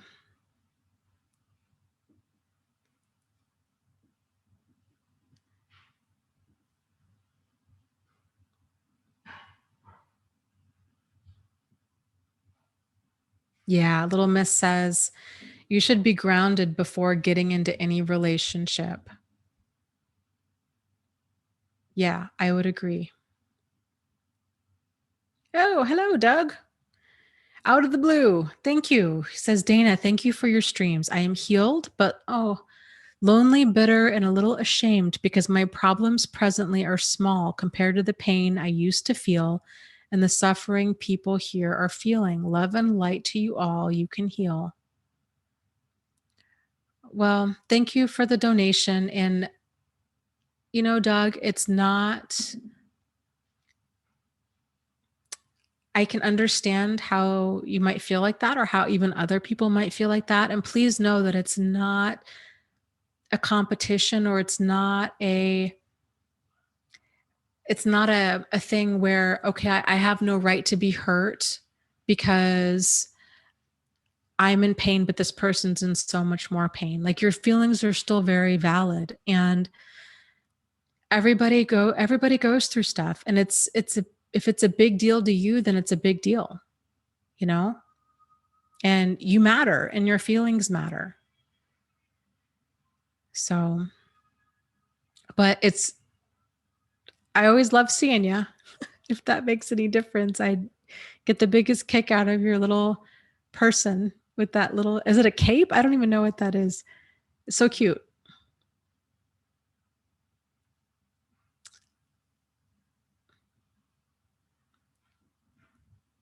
So, and please know, Doug, too, that, like, you're always welcome to share anything that you want to share in here. Yeah, so thank you. Salon says, Doug, our pain doesn't have to be exactly the same. All our pain matters. Yeah. Yeah, I agree. I agree. Okay, Jamie, yeah, good point. Says, same Kendra, and I feel like everyone is poking fun at me or throwing jabs indirectly. I was never like this before, and it's horrible. Yeah, so Jamie, that's very common, and it's kind of part of this like whole feeling hyper vigilant that tends to happen after a person's in an abusive relationship where they feel like kind of everybody's out to get them. They're feeling very paranoid, very guarded, very distrusting, and that's normal. I still struggle with that. So it's not as bad as it was for sure, but it does still surface. And a lot of these kinds of stuff, they will surface periodically. Um, I think it's more about learning how to endure these feelings when they do surface than trying to, I think, get them all to just go away. So if they do surface, you know, it's okay. It's okay. Like you can kind of sit with those feelings and try to breathe and calm yourself down and um, try to get as grounded as you can in the moment. There's this concept from the book Psychopath Free that I'm a big fan of, that you've heard me talk about probably a million times, but it's the concept of a constant. And it's thinking about how do you feel when you're around, you're a constant. And so for me, for example, my brother is my constant. I don't second guess him. He doesn't throw jabs at me. It's, um, I don't, I trust him. I trust him, and I trust that he has good intentions, and I feel safe and secure and kind of cool, calm, and collected when I'm around him. So whenever I start doubting myself, or feeling like, is it me? Is it them? Is this person being, being rude or hurtful, or am I just being overly sensitive, or kind of what's going on here? If I'm struggling with that, I think about my brother and I think, how do I feel when I'm around him? And the odds are I don't feel those feelings. So that can be a good way to kind of ground yourself and to think about, okay, is this person actually really throwing jabs or kind of being critical or undermining, or is this me being hypervigilant?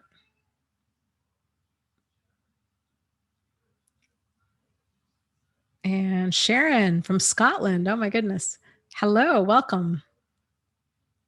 Peaceful. I'm so glad. Says, I've learned so much about myself from Dana's work. I'm so grateful. That's awesome. That means a lot to me. So thank you for sharing that. It's, I think the magic really happens when people, in the chat, they start talking about things and people start sharing experiences and sharing aha moments. Because people don't talk, we don't talk about this stuff and out in the open. And I think in many ways our lives would be a lot better if we did. Because, I think we'd be surprised as to how many people can relate to this and are open to talking about it.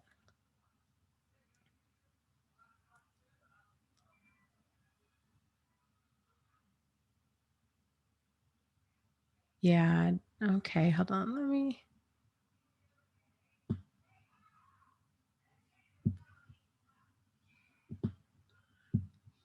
Doug says, thank you all. I hope you can find all of the healing I found here using Dana's videos.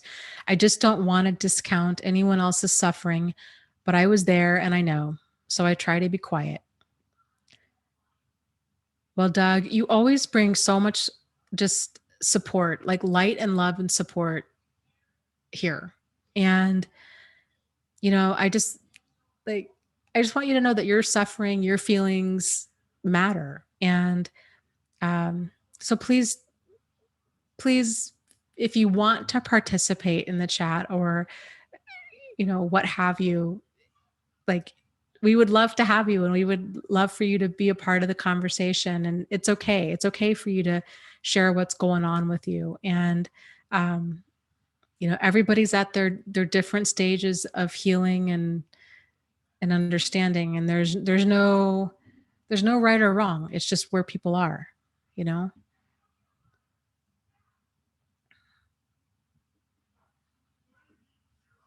But too, if you're more comfortable being quiet, that's fine too. It's whatever feels, whatever resonates with you, you know?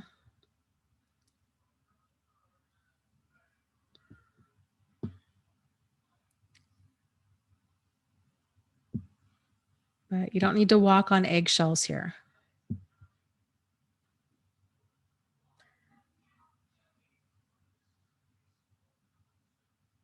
Okay, let's see. Let me scroll up here. Yeah. Oh, that was a good. Let me see. Savan says, it takes time to find our balance as we define and defend our boundaries. Yes, that is so well said. It is, and that is so true. It really does. It takes time and it takes practice. And I think what you'll find too with boundaries, because at first it can really feel like, man, I'm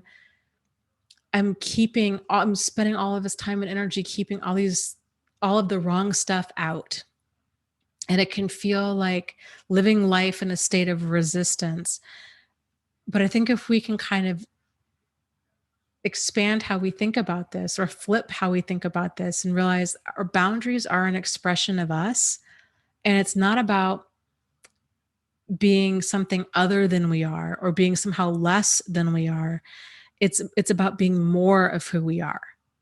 And because man, once you really start getting clear and like, what you want and what you don't want, and you're saying yes to the things that you want, you're saying no to the things that you don't want, man, your life just starts like just trucking full speed ahead because you're living in that authenticity and you're no longer living out of that fear or that obligation or that guilt.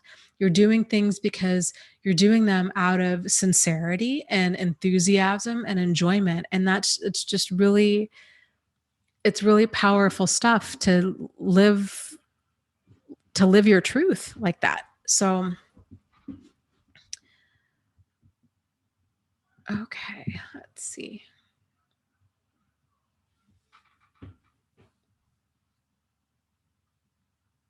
Peaceful says Dana, through therapy, I've reached a couple of very deep wounds. I've addressed them, acknowledged them, and at the moment, not remembering other huge wounds. What's the next step? Okay, great question. And yay, you for going through some therapy. It sounds like you've found a good therapist and that you're addressing some deep wounds and moving through them. So I think what can oftentimes be a next good step is to really turn inward and start really paying attention to how you feel. I was um oh, I don't know oh, this was in my support group. That's where it was. It was in the Facebook group and we were talking about triggers the other day. And people were talking about, oh, I hate triggers and it sucks being triggered. And, how do you get them to go away? And the cool thing about triggers is they are a way for you to tell kind of what's next, what other areas need to be explored and healed.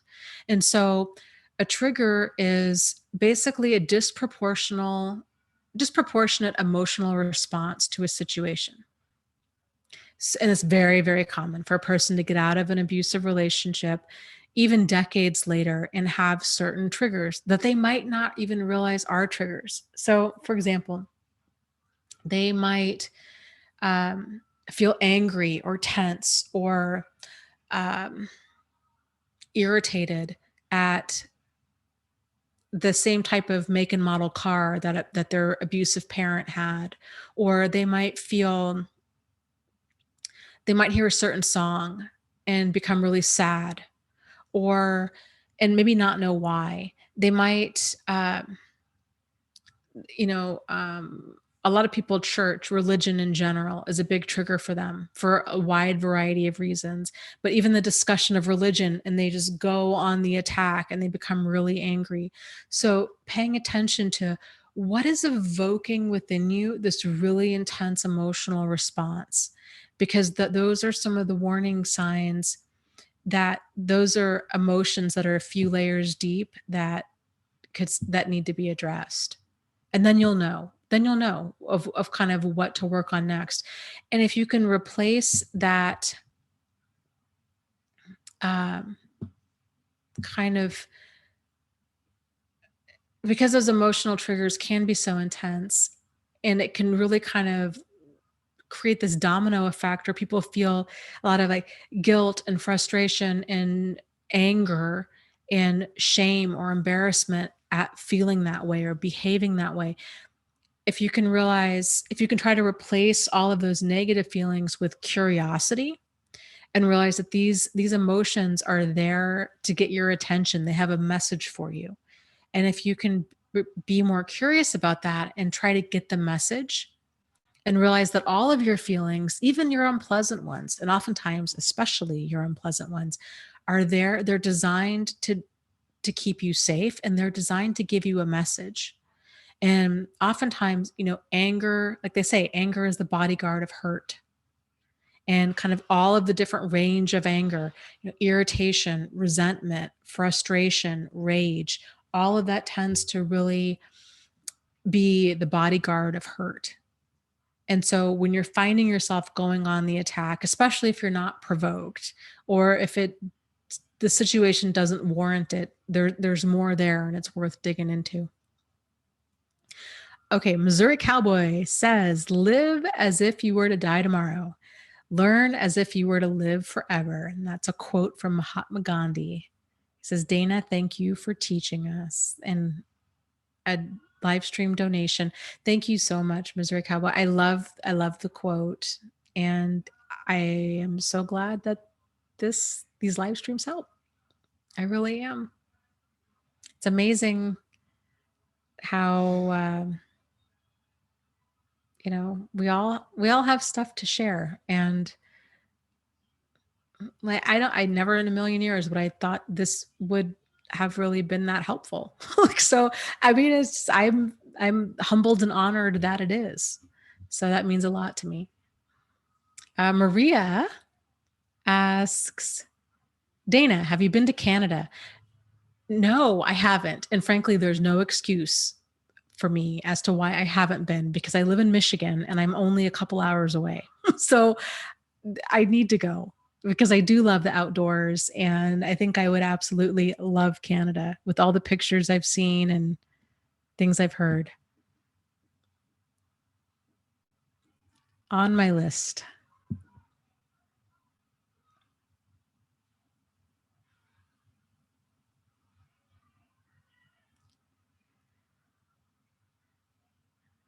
Okay, let's see.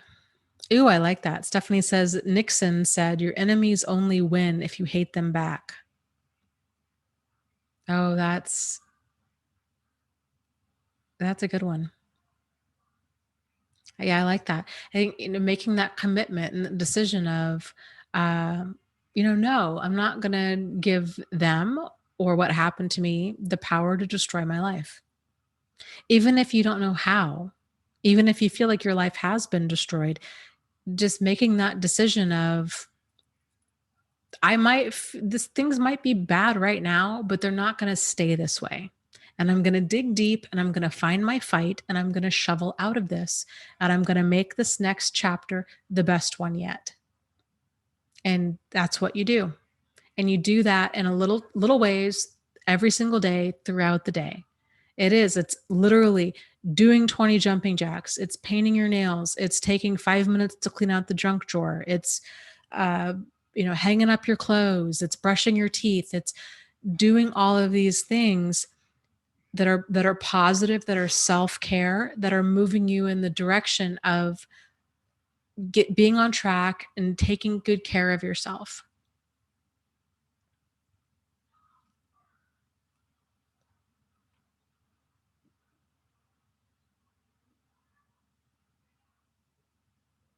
Hope says, ooh, I like that too. That's my new motto. Yeah. Uh,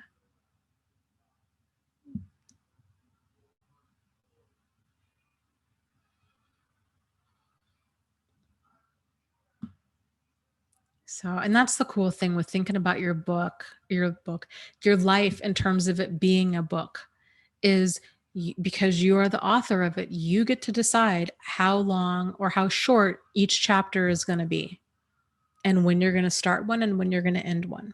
It's very powerful. And I think it can help to kind of think about it that way, to divide it up. So, because a traumatic situation can feel, it can make a person lose sight of future events. The trauma, it can feel like a bomb's gone off in your life and there is no future, that you've been so profoundly, deeply wounded that this is it.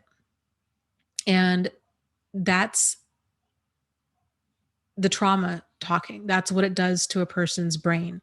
But it doesn't have to stay like that. Like, you can really, and I would encourage you to do this, like practice picking up and putting down different emotions, how you feel about this, how you want to feel about this, setting time aside for self-care and to take some time for fun And that might sound really crazy because a lot of people are like, what are you talking about? There's fun. Like, I've been crying in bed for the past week. Like, fun, I'm a million miles away from fun.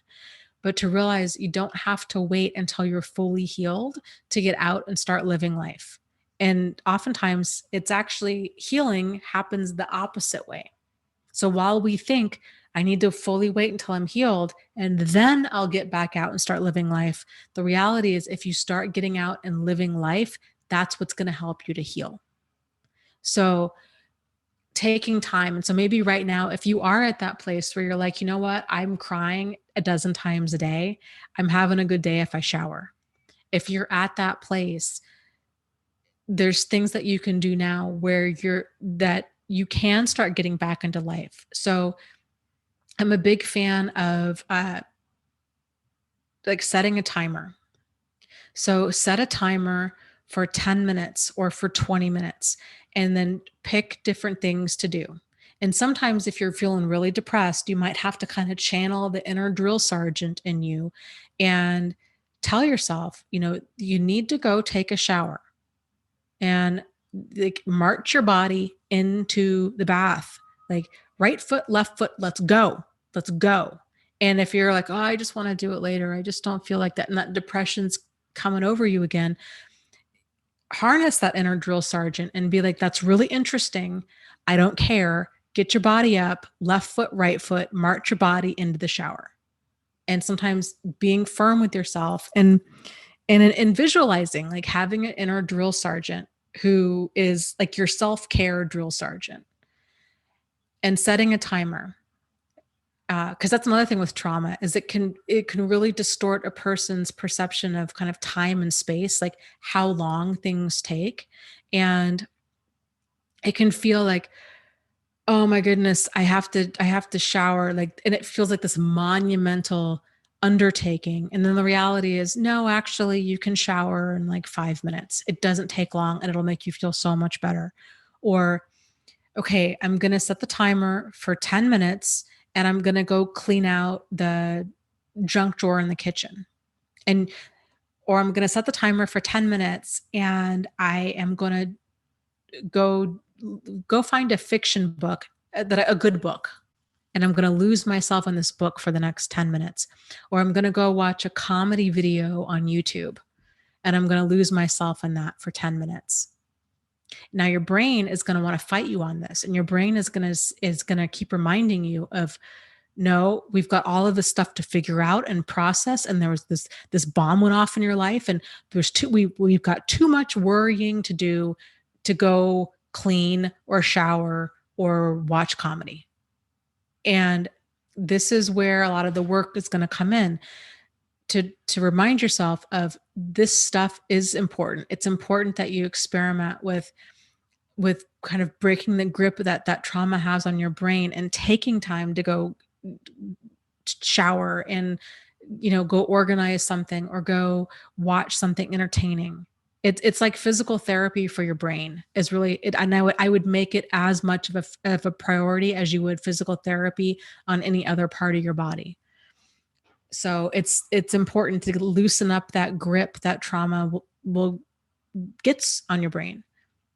So, and then when you're doing these things, like you're watching comedy, for example, your brain might be screaming at you or thinking about all of these other things to worry about or things that you need to figure out or rehash or whatever. And to remind yourself, I can think about that.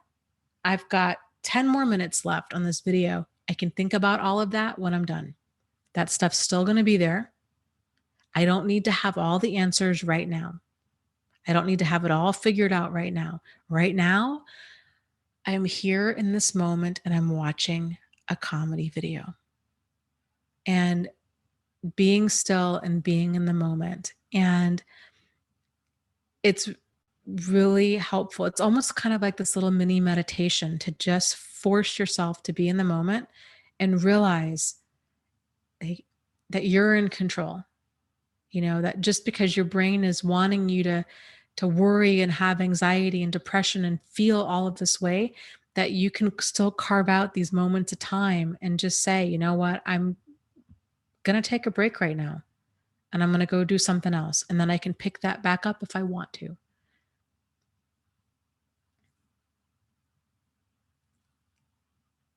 Yeah. Oh, that's so true. Karen says, think of waking up with bad emotions as a good thing.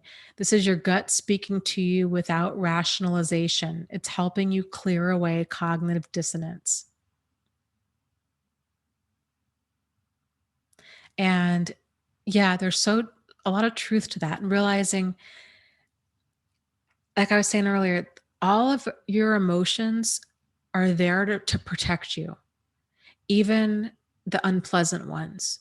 And so all of those emotions, all of those bad dreams, all of that anxiety, all of that, it feels like it's something that we have to work against because it's so uncomfortable and unpleasant. But the reality is it's your brain trying to get through to you and tell you, it's like your healthiest self being like, I love you, you matter, you're so important, I don't want you to ever be hurt like this again. And so I'm going to keep sending up these intense night terrors or these nightmares or these really emotional situations, and it's going to keep causing you pain because I want you to remember, I just want you to remember how painful this is so you don't ever do it again. That's your brain's way of trying to communicate this through to you. So if you can have a conversation, try having a conversation with your brain and say, you know what? Oh, this hurts so bad. And like, thank you so much for sending me this message. I get it. I get what you're trying to tell me. I understand you. I hear you loud and clear. Because the more you can acknowledge it and the more your brain realizes, okay, does she get it? Does her logical and critical thinking part of her brain get this? Because the emotional part of her brain gets it loud and clear, or his brain gets it loud and clear. So your brain's like, I really need to make sure that these two parts of the brain are, or actually three parts of the brain, are all in communication with each other. And once they're all on the same page and you understand, this is what happened, and this is how, this person really hurt me, and you're trying to figure out a way to keep yourself safe and sane in the future so it doesn't happen again. And once you can really start making those connections of, I know how to keep myself safe now. I know how manipulative and abusive behavior feels. I know that it's okay for me to distance myself from a person who hurts me like this. I know that I don't have to wait until things get so bad before I leave. That if a person starts having confusing or upsetting behavior, I can distance myself then.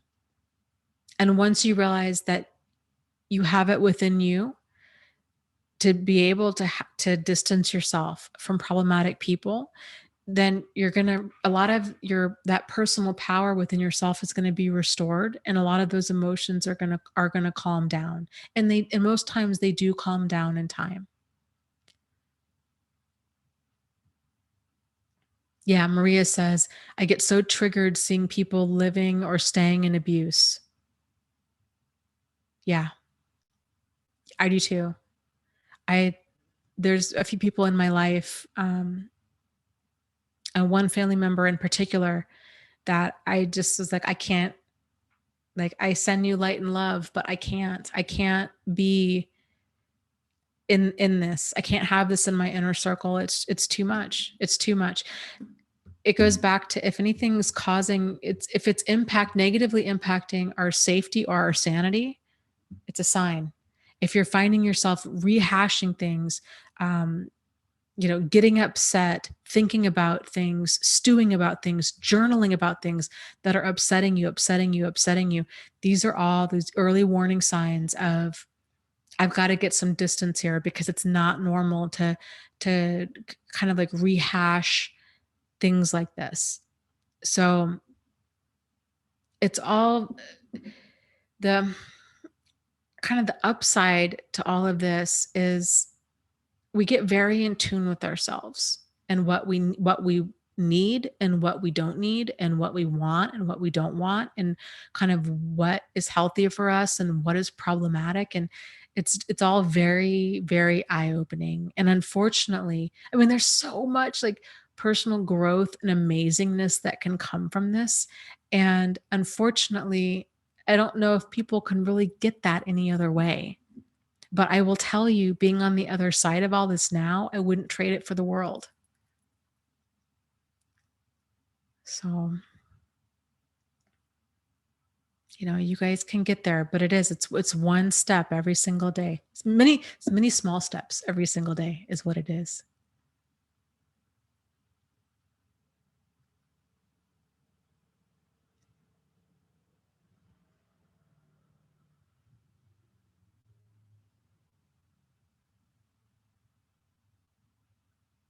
Interesting.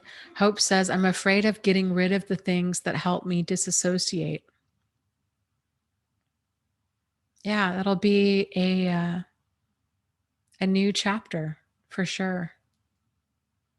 I hope when you start exploring all that that you journal about that. I think your future self is gonna be, like, looking back at that, and it's gonna be full of a lot of insight as to kinda what's going on and how you were feeling, and I don't know. It's gonna be interesting.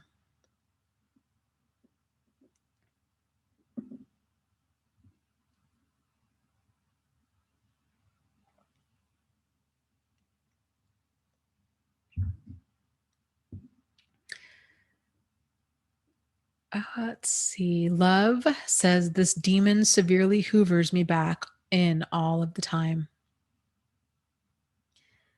Yeah, they often will. I think it's, one of those things, if you can kind of figure out what pain points are they pushing, is this person pushing in order to get back in your life? If you can figure that out, then it'll help prevent you from getting sucked back in.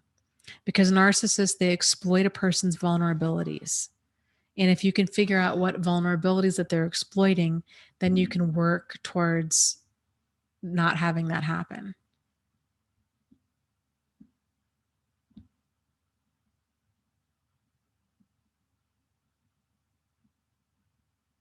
Hope says, "Yeah, I guess I'm going to have to work on not disassociating." Yeah, it can be intense. I don't know. To me, it sounds like you're on a very exciting journey into self exploration because I think the answers, the clarity that you're going to get from exploring those emotions and kind of what you're disassociating from and why, and what are you using to disassociate? Is it, are you, in what ways are you zoning out? Is it drugs? Is it alcohol? Is it sleep? Is it food? Is it money? Is it driving? Is it kind of, what is it? It can, and this is going to sound kind of maybe twisted, but it can really be kind of fun to view ourselves as, with that mindset of curiosity, like as if we were a scientist, right? Like, why does this person do what they're doing? And to really just observe your behavior and to think about, oh, that's just so interesting. Like, there's no judgment, right? It's just, that's so interesting that this is what's going on. And you could just learn so much about yourself. And I think too, that personal growth, we're never done. It's always just kind of this other layer that we're peeling back.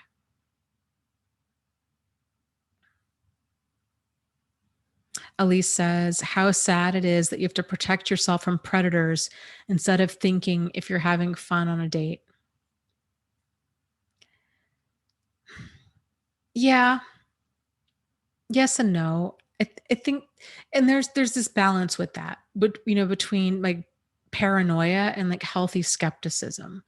And it's sort of like, if you've ever worked in a healthcare field of any kind, there's this whole thing called universal precautions.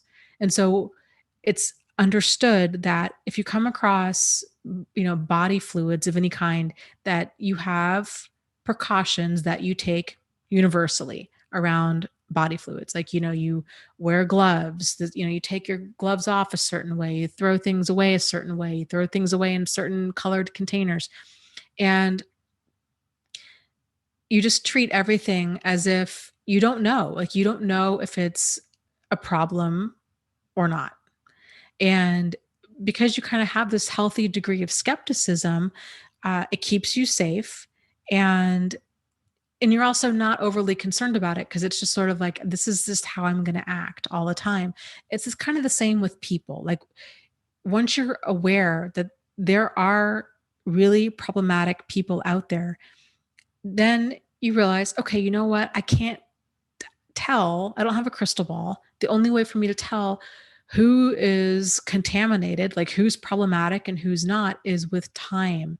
And so I'm going to have to kind of use these universal precautions and proceed with caution and give things time and kind of let the relationship kind of, grow slowly and go from there. And it's probably very different than how most people go about it. But I'll tell you, most people tend, the way that they're going about it's not healthy. So, and most likely they will eventually get burned at some point. So, I think it's important to have that healthy degree of skepticism and to realize, trust is something that's earned. It's not something that's blindly given. And, there's just certain things like, okay, I'm going to meet, if we're going to go on a date, I'm going to meet you there. Let's just meet for coffee. We're going to meet someplace public, someplace brief, especially if you've met them online. I don't, those could be old pictures. Those could be pictures of somebody else. Like, you just don't know.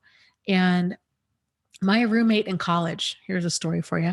My roommate in college, this was many moons ago. This was, gosh, almost 20 years ago. So the internet, online dating was not really a thing. And if you did online dating, you were weird and you lived in your mom's basement, and it was just, you didn't talk about it. Like, it was just a real strange thing. And she had met a guy online, and this is before digital cameras. This is before, this is like, it was first coming out, probably in an AOL chat room is where she met this guy. And he flew out to see her, and they spent hours on the phone every single night. And she really thought she was going to marry this guy. She was so into him. He flew out, her and her friend, he was going to stay at her friend's house. That's what it was. And they pick up this guy from the airport, and it's not him. He'd emailed her pictures. It was not the same guy. Like, not even close to the pictures that he had sent. And so at first she kind of thought, well, maybe I'll just kind of give him a chance. They had this amazing chemistry over the phone. Maybe he lied because he wasn't very attractive. And she was kind of trying to justify it.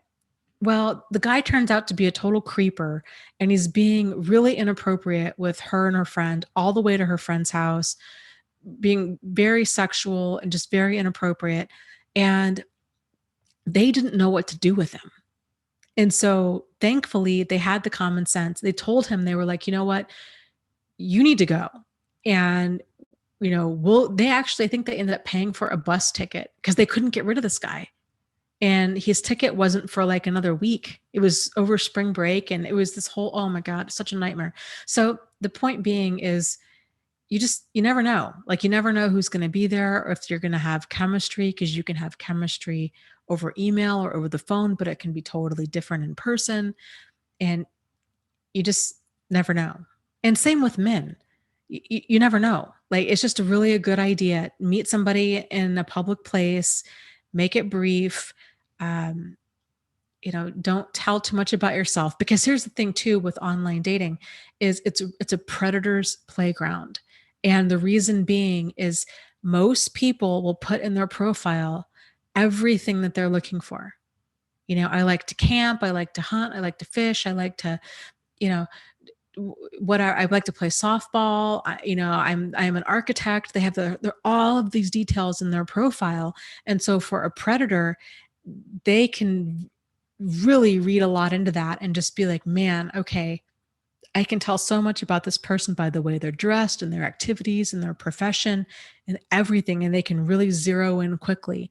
And so it's really important for us to not share so much, and for sure not share that we've been in an abusive relationship. Like, I wait a little while for that to come out, because predators will turn and use that against you.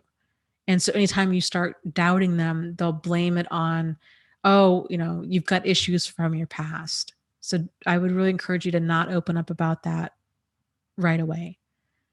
Um, so, you know, it's a process.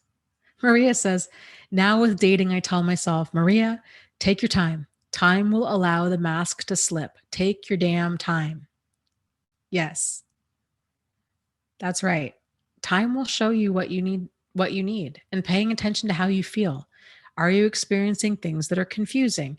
Does this seem a little bit off? Are you experiencing kind of these weird flashes of emotion? Are they doing silent treatment if you disagree with them? Are they raging? Are they running really hot and cold? Are they messaging? Are they talking about other women or other men? Or do you feel like they're trying to make you jealous? All of these are the red flags, and normal people don't have these things. So this is where it helps to go back and think about your constant. How do you feel around that person, where you feel, safe and secure and comfortable, and where you can have that open, honest, sincere, solutions oriented communication? Like, how are you feeling around that person? And then compare it to what you're experiencing with this person. And it'll give you that validation that you're looking for. Okay, let's see here. I gotta adjust my seat. I'm slipping down. Okay. Peaceful says, can you please speak to dealing with the sudden startle reaction? My daughter can drop something and I jump through the roof. Yes. And so that is oftentimes part of PTSD. And it's that hyper vigilant reaction. So I still have it too. I've had this from even before this stuff happened.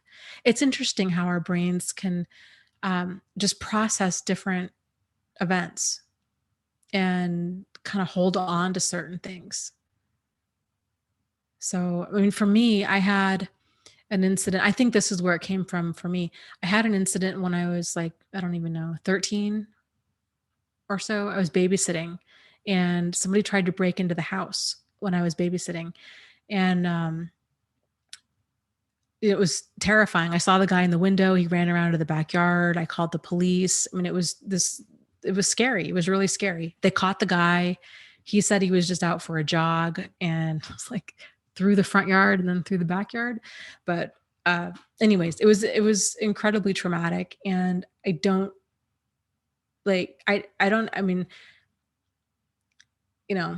that stuck with me. And I think really right around the time that I remember really developing that startle response. And it's just gotten worse over time. The more stuff I've been through, the more, and anybody that knows me, it's almost comical, because I get so startled so easily.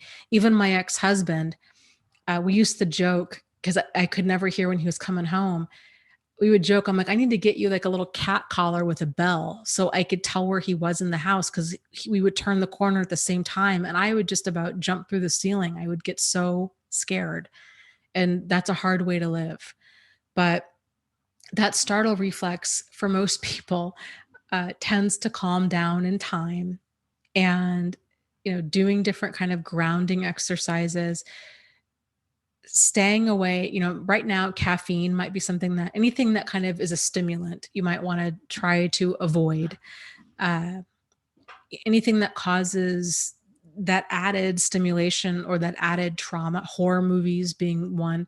If you're a big horror person, I would avoid kind of watching that kind of stuff, um, because it's that constant, like, fight or flight mode. Lauren says, yes, even new friends will use your past abusive relationships against you. Let's talk about that for a second here, because I think it's important to make a distinction that friends will never use an abusive relationship against you. A true friend won't. A person who maybe is friendly at times, a frenemy is who would use an abusive relationship against you, but that's not a friend. So people, if they're half friend, half enemy, they're your enemy.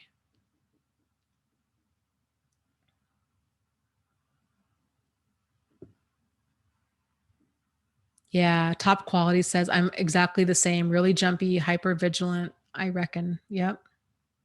Salon says, yeah, things not related to narcissistic abuse also traumatized me. And that's what's so interesting, really, about kind of the human brain is how, the way that it processes certain things. So, for example, a person might be in a car accident, or they might, um, have fallen down the stairs when they were a child, or um, any number of things could happen, and it's just, and the brain processes different types of situations differently, and so like it's interesting, 'cause a person might be in an abusive relationship, but that startle reflex might not even really come from that. It might come from, it might have been there for a long time from some sort of other event that the person might think, well, yeah, I mean, that was upsetting, but they don't realize how traumatic that actually was for their brain. It's interesting.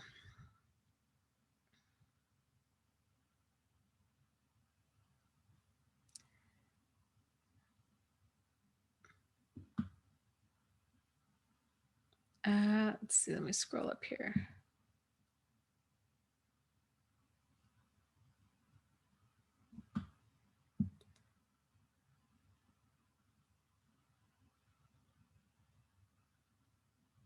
Lucy says, the startle reaction went away from me when I got away from all narcissists. It was amazing how many were in my life. But you have to be firm and stay away from people who amp up your nervous system like that.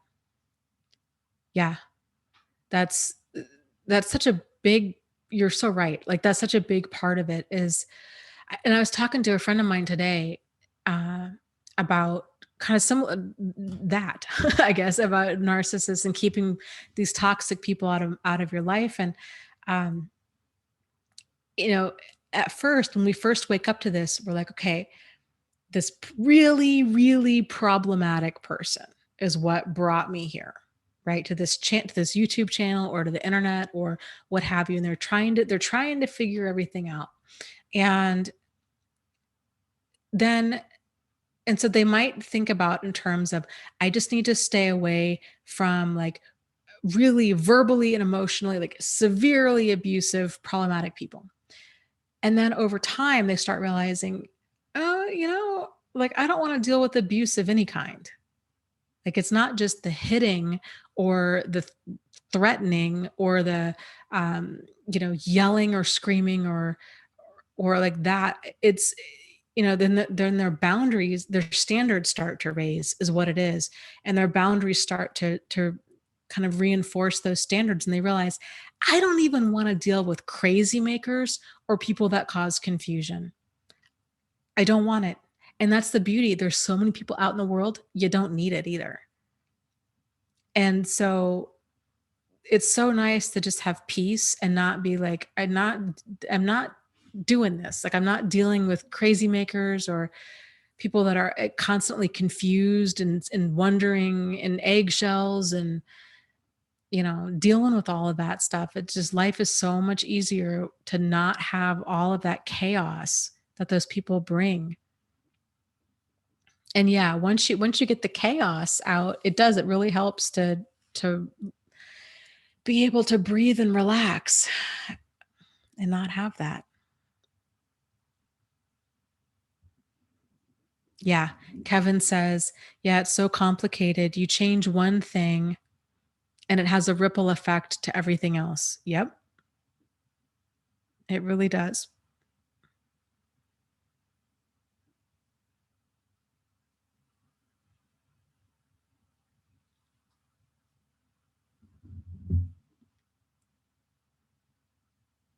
Oh, okay. Peaceful says, could you please address journaling?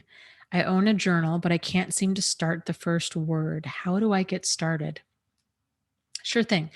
Well, there is an exercise. So everybody journals. There's no right or wrong way to journal. And everybody journals in their own way. So one exercise that I really find helpful, it's called morning pages. And I forget who came up with this, but I love this. And so basically what you do is it's a free write, or for me, I don't write, I type. So I have a journal and like a Word document. And so what you do is you might pick like a length that you're going to journal. So maybe like one full page, or if you're going to write, maybe it's a page and a half, or you might write for a certain period of time. So like, okay, I'm going to write every morning or every day for 15 minutes a day. And this is where it gets so cool is so then it's stream of consciousness, and you're going to just write anything that comes into your mind, and you're going to find that it's a bunch of randomness, because that's kind of how our brains work. So it might be something like, oh, I really am tired this morning, I have a cup of coffee right here, and oh, it's so good, and I have that hazelnut creamer that I love so much, and I had the weirdest dream last night. um, I dreamt that I was riding a horse through a rainbow. I wonder what that means. And I've got a lot of things to do today, and I wish I have to get my oil changed. I wish I didn't have to. And it's just going to be kind of this rambling stream of consciousness. And you just let your brain go, and you write and you write and you write. And what's cool is because when you just loosen up and you just let all of that stuff kind of bubble to the surface, you'll find over time that you come up with a lot of really good ideas and a lot of aha moments. And you can see too over time that you'll have certain things that are on your mind that tend to be repeating. So there's a lot of awareness that can come from even stream of consciousness, and just kind of loosening up can make it okay for your brain to then start talking about topics that might feel very overwhelming. So I think a lot of people think that if they're going to journal, that they've got to have this really nice journal and a really nice pen, and that they have to say really profound things, or they're somehow wasting the journal. And that's a lot of pressure to put on yourself. So try to take that pressure off and write in a steno pad, or you know, I guess experiment, because some people find that they write better if they buy a nice journal and use a nice pen. But it's really kind of what works for you.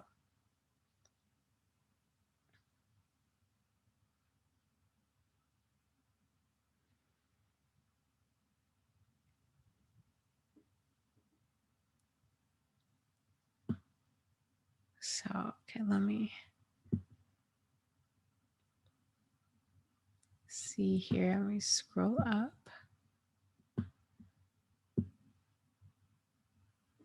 Cole, it says, Dana, you have so many good ideas. Thank you. Well, I'm glad. Thank you. I hope that they help. Lucy and I were talking a while back about how, we'd spent so much of our life with like self-help and doing all of this. So like we've learned a lot along the way.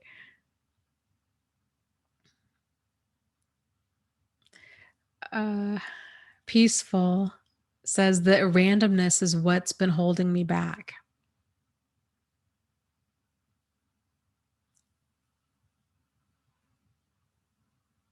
Oh, I like that. New Chris says a good Richard Grannon tip on journaling was to look up adjectives for feeling words, because naming them as you write is therapeutic. I really like that.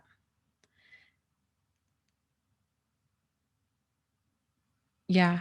And you can go back. So another thing that I do too with morning pages, when I did write it out, because I was doing that for a while, is and you can even do this like in a Word document. You can go back at any time, a day, a week, a month, a year, and you can put a star next to the aha moments that you have. And then kind of do a free write that comes from the aha moments that you had.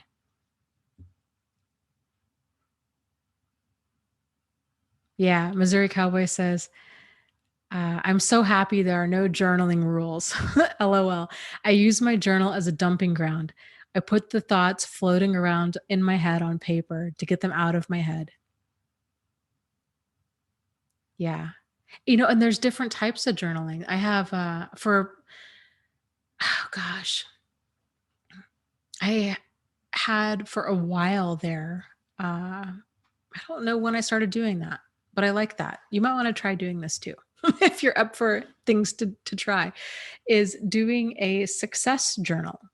So I had my regular journal, like my morning pages journal, and then I had my success journal. And so in the success journal, it was all of my victories for the day. And so that's all I would put in there.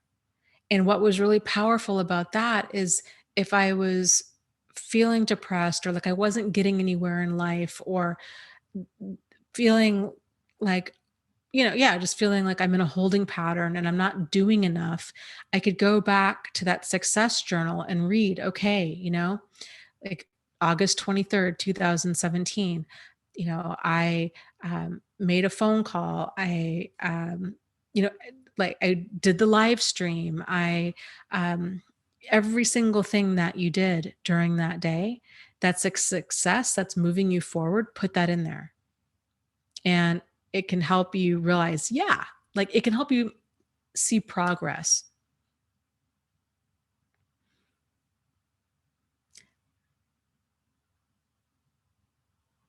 See, Sunflower says, but what does that really do for you? I still don't get what journaling actually does for you. Well, so journaling can be a great way to, it can be a great way to kind of, it's like a memoir in many ways. It can be a great way to really kind of track your life and to go back and think about, it's fun to go back and read and be like, what was I thinking when I was 25 or 35 or whatever age, right? And what was going on then and what were my priorities then versus kind of what are they now? So you can really see the different ways that you've grown as a person. It's fun to have different insights and to go back and read those and be like, "Oh man, yeah, I remember like that was such a struggle back then and I got through that one thing and I had this amazing insight and that was such a game changer for me." Or um sometimes it can feel just really good to get it out of your system, to kind of get that poison out of your belly if you're going through a lot and just kind of like vomit up all, like I was saying, all of that poison out of your belly. Just vomit it all up onto the page and get it out. Because if you're finding, especially if you're finding yourself with a lot of anxiety and you're waking up all the time and you're rehashing events over and over and over and over and over again, to get that out onto paper, it does help to just get that stuff out. It'll help to calm your brain down because then that way your brain's not thinking like, I've got to try to remember all of this. That it's you've got it down on paper. It's okay. Like you can let go of this now. You can let go of these thoughts because you've put it on paper.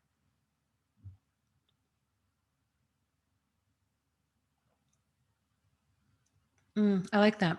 Jamie says, I do my gratitude list every morning. 10 things I'm grateful for and 3 things I like about me. I learned it from another YouTuber named Angie. It helps so much. Yeah, I like that too. I think that's a great grounding exercise. And it can be fun too if you're doing 10 different things and 3 different things every single day. Then it can be a real challenge. Sassy little frassy. Sassy little frassy says, asks, can you recommend any books on the trauma brain connection you spoke about? Yeah, the one of the two books, The Body Keeps the Score is fantastic. And the book, oh, what is it? CPTSD from, it's by Pete Walker from it's CPTSD. I know that much. Pete Walker. Look that one up and I think you'll find it. Those are both fantastic.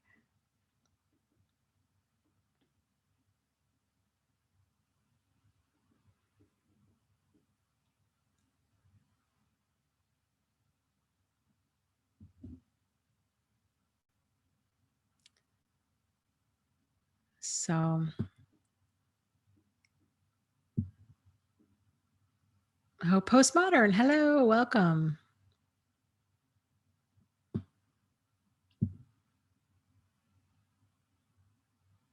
J Cat says, I just discovered bulletin journaling. Yeah, I came across that. Oh, thank you, Lucy. She says the book is CPTSD From Surviving to Thriving by Pete Walker.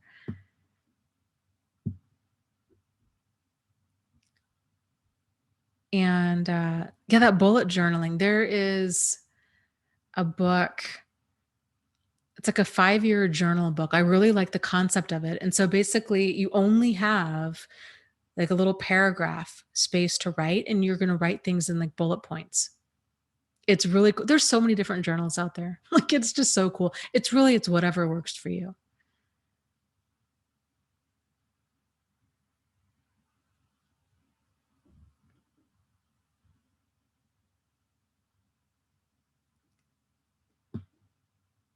Let me scroll up here.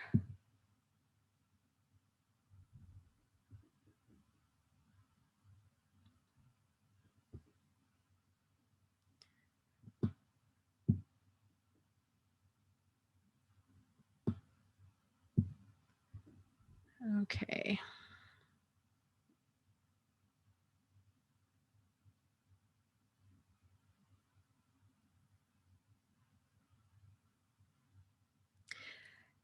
Top Quality asks, Dana, do you recommend ASMR therapy? And do you know what it stands for? How does it work, please? I don't know that much about it. There's a ton of ASMR videos on YouTube. That seems to kind of be the new thing. And I would be curious if anybody is more familiar with that, if they could chime in. From what I understand, which is very limited, is that it has more to do with kind of, oh, let's see. You know what? Let's just see if I can Google it really quickly.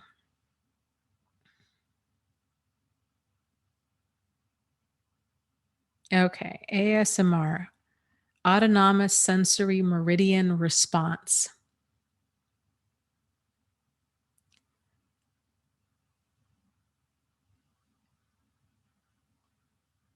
So the videos that I have seen, okay, it's supposed to be a flow-like mental state that's triggered by a very specific sound or visual. And from what I've seen on YouTube is that they tend to be there's a wide variety of sounds. Oh gosh, like what would even be some like slow, like scratching sounds like that, or whispering. I've heard a lot of like whisper videos where people just talk like this and they talk about whatever they're talking about. And there's just all different types of sounds and ways that people do it. So, and I guess in a way it can be very calming. I don't know if it really does that much for me, but then again, I felt the same way about yoga and all kinds of things in my life that I now think are amazing. So I want to try to stay open-minded to it. But yeah, it's very different. I will look into it. Let's discuss this more next time.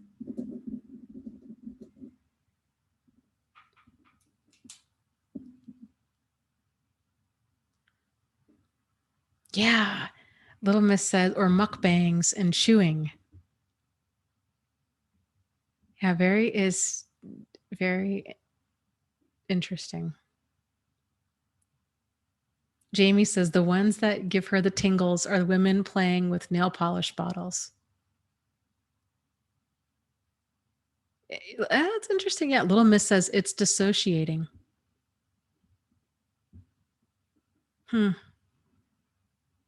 Now you guys have me really curious about this. Postmodern says people do unboxing ASMR. Yeah, Postmodern says binaural beats are also very interesting. Yeah, I agree. Those are.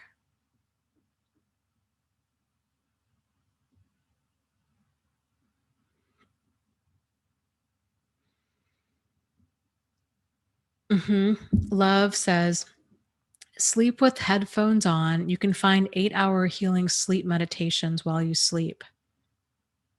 Yes, there's a lot out there. I've mentioned one of my favorite people who does guided imagery is Jason Stevenson. I really enjoy his videos. He has a nice accent and very relaxing voice. He does a lot of guided imagery, which is nice. I think if you're feeling very anxious, kind of the benefit to guided imagery is you don't have to think, like you don't have to try to relax. You've got somebody there that's guiding you through it. And that can be very helpful.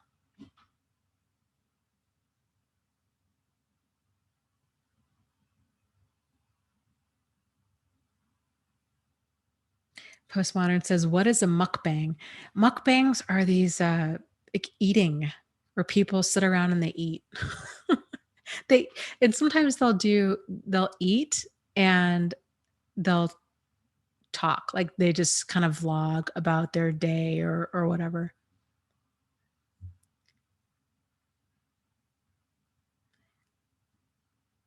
Sunflower 2 says, have you ever heard of the rewind technique for PTSD? I have not. You guys are full of interesting things I need to look up. Making a note. Rewind. PTSD. I will look into that for next time. Okay, Namal is going to bed. Okay, good night. We'll see you next week. Take care.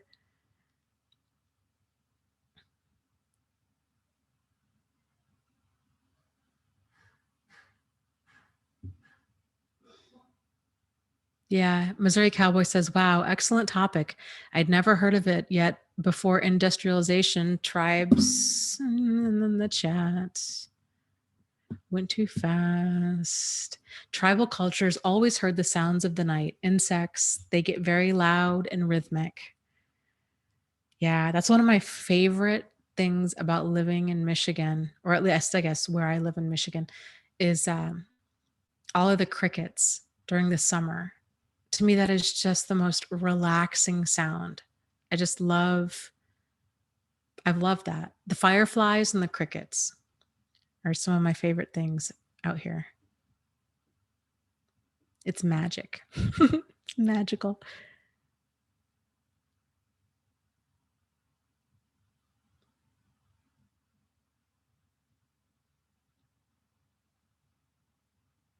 Oh, I love that. Love says, umbrella, water, lunch, and coloring books at the beach. Just me, no phone, just the sound of waves. I like that too. I think that's great. I heard somewhere, I don't know if it was a YouTube video or an article about cell phones and it makes total sense to me how we are all so used to having our cell phone within arm's reach all the time. And that increases this kind of state of like hyper arousal in people where that we're always kind of in the state of like cat like readiness to check our phone, to see if it's going to ring, to see if anybody's texted, to see if we've missed anything. And they had said, just try putting your phone face down and putting it in the other room. And I've been doing this more and more. It was really hard at first, but then I was like, this is so nice. Even just turning, like, I keep my volume off all the time now, which I love. I've been doing that for several years, but I keep my phone face down. And I find that I'm not always constantly looking over at it to see if I have some sort of new alert or like what's going on. And then if I'm with people, then to keep my phone in my purse or to keep it in the other room so my attention can be there with them. It's amazing. Just doing that has really helped a lot to keep me focused and relaxed. It's amazing.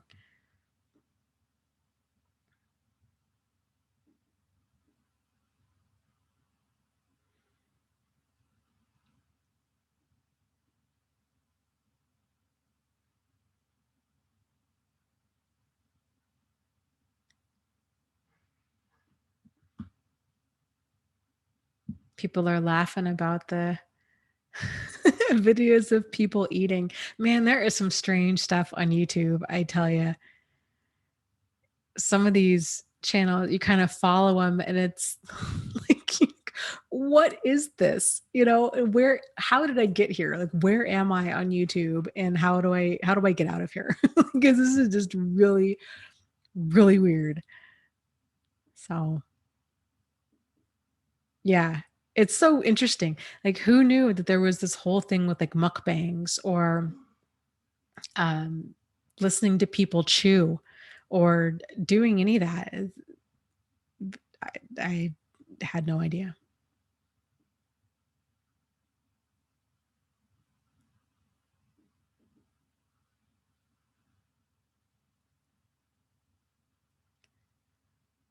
I'll tell you, one of my favorite channels on YouTube. If you guys, I don't know if you've heard of this guy or not. To me, it is super zen. His channel is Primitive Technology. I could watch that guy all day long. I just love his videos. He's out in the middle of, I think I want to say like Australia or New Zealand. He doesn't talk the entire time and he builds the most amazing things using primitive technology. He built a hut and sandals, I think was his latest video, and clay tiles. He did a tile roof. And so you hear all of the sounds of nature and you're just watching this guy be creative and clever. It's just phenomenal. And how he knows how to do all of his stuff, it's impressive and it's really cool.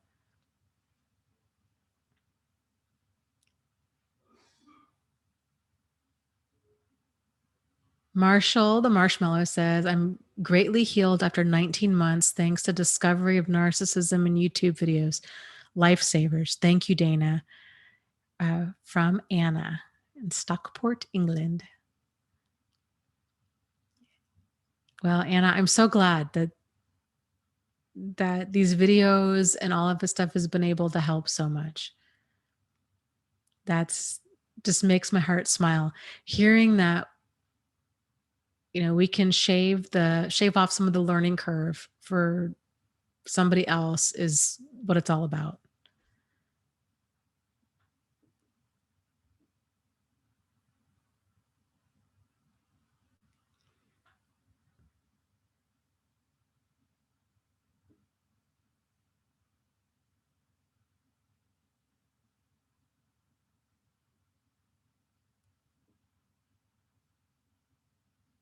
Oh, that's awesome. Jamie says, I found out today that my insurance will reimburse me up to $200 a year for massage. Guess where I went today?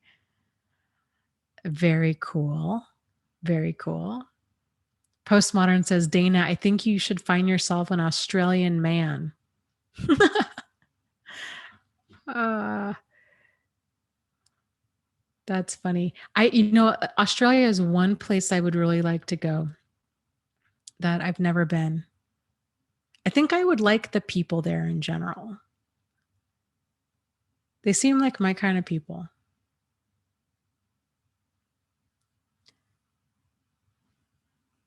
It's funny, getting people that email me from all over the world, and the people from New Zealand are are so nice, all like consistently, just like the nicest people.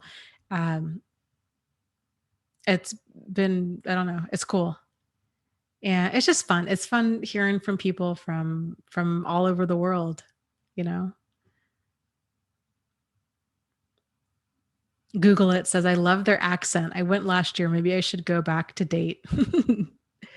Yeah, they do have great accents. I agree. Sharon says in the UK, there's nothing much on narcissism. Yeah, I don't know if there's necessarily like a whole lot here either.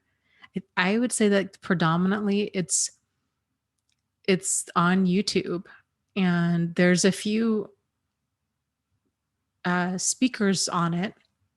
Melanie Tanya Evans is in Australia. Richard Grannon is in the UK, I think. Not really sure where he is these days. And there's a few people that are kind of around. Um, yeah, but by and large, it's abuse in general isn't really something that's discussed.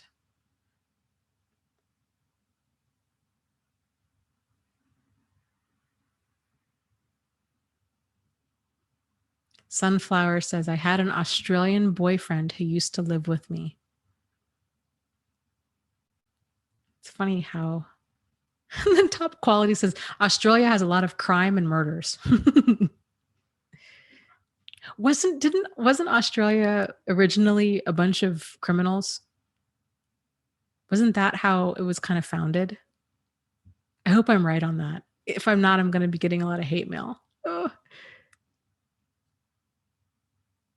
Jamie says the massage therapist couldn't believe how tight and tense my neck and shoulders were. I said, well, I've been under a little stress lately. Yeah. Yeah, it's so good. I mean, that's the beauty of a massage is like we don't realize how tense our muscles are until we go get one. And then it's like, oh my gosh, I cannot believe I was that tightly wound. I think I might go get one here in the next week. That sounds that sounds good. I can always tell when I need one when I'm doing this, when I'm like moving my shoulders or I'm starting to rub when I'm starting to rub my shoulders like this, like that's a sign that I need to go get something done.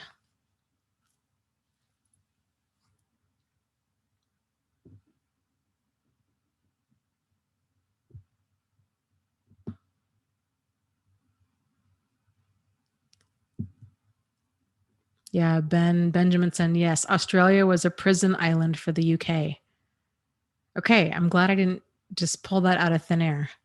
Thank you. Thank you for validating that.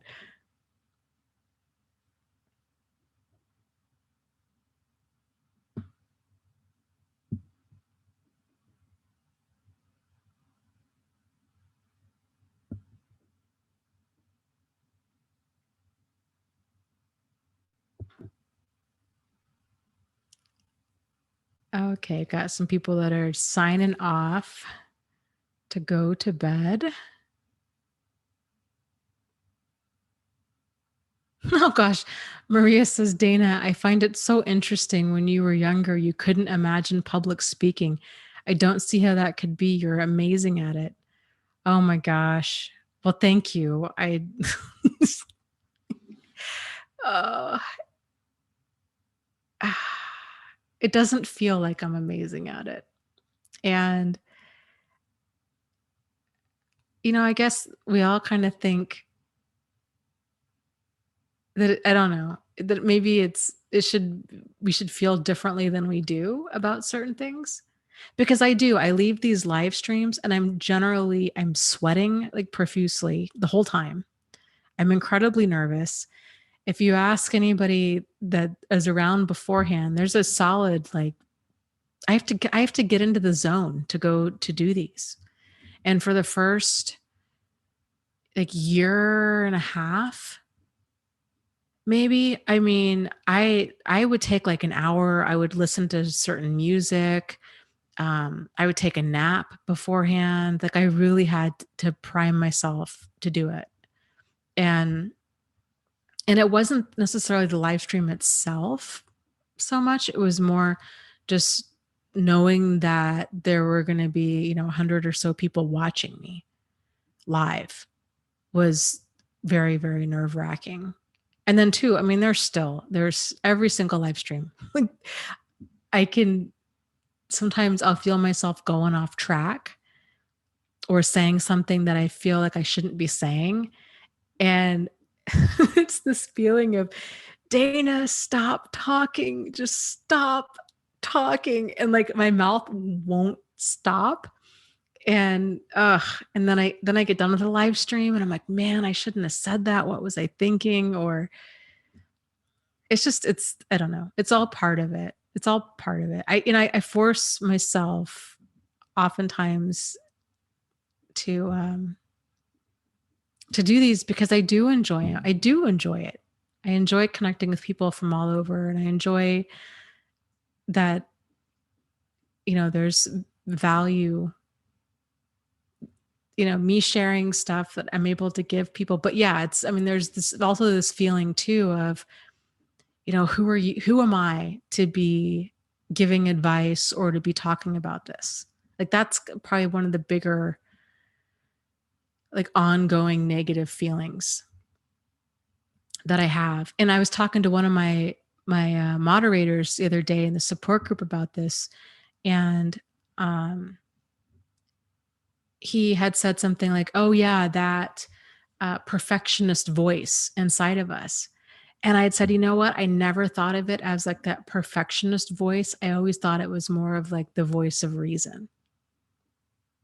So, because it never dawned on me. I'm like, I'm not even trying to be perfect. I'm just trying to feel like I'm even worthy of even being here. So I don't know. There's a big like learning curve and personal growth that I think goes along with any and all of this.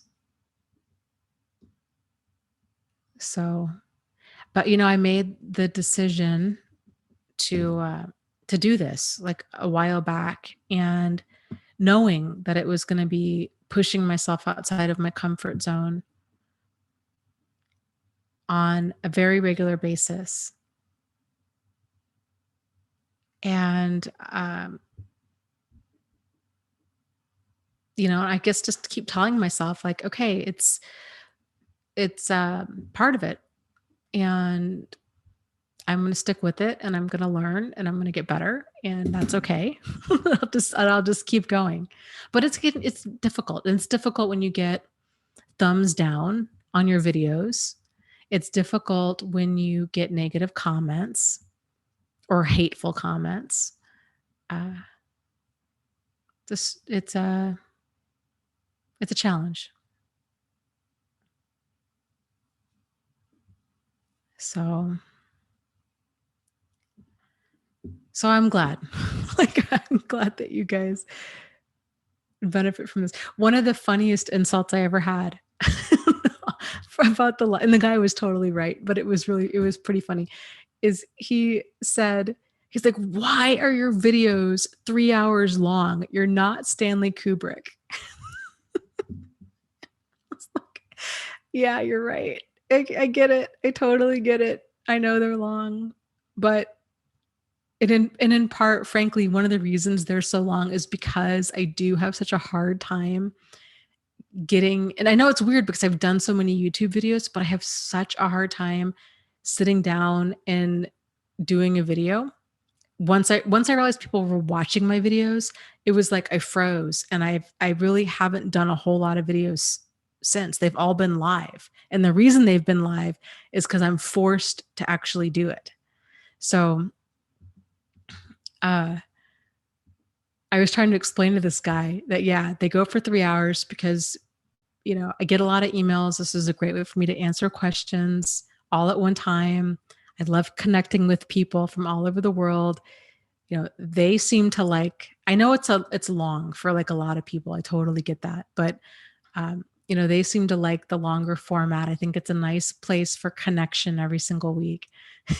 I said it's not that I think I'm so fantastic that I go for 3 hours. It's all these other reasons. So, you know, whatever. uh,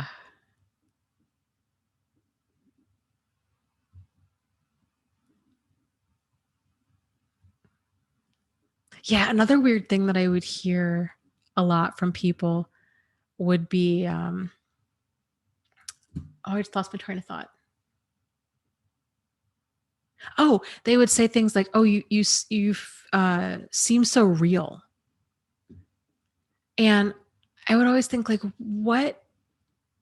Like, what are like, do other YouTubers seem not real?" Because then it makes me wonder, what are they seeing that I'm not seeing with other YouTubers? Because I feel like all the YouTubers that I watch seem like pretty real. I don't know. It's interesting how kind of we perceive ourselves and how other people perceive us and how other people perceive other people. It's just very interesting.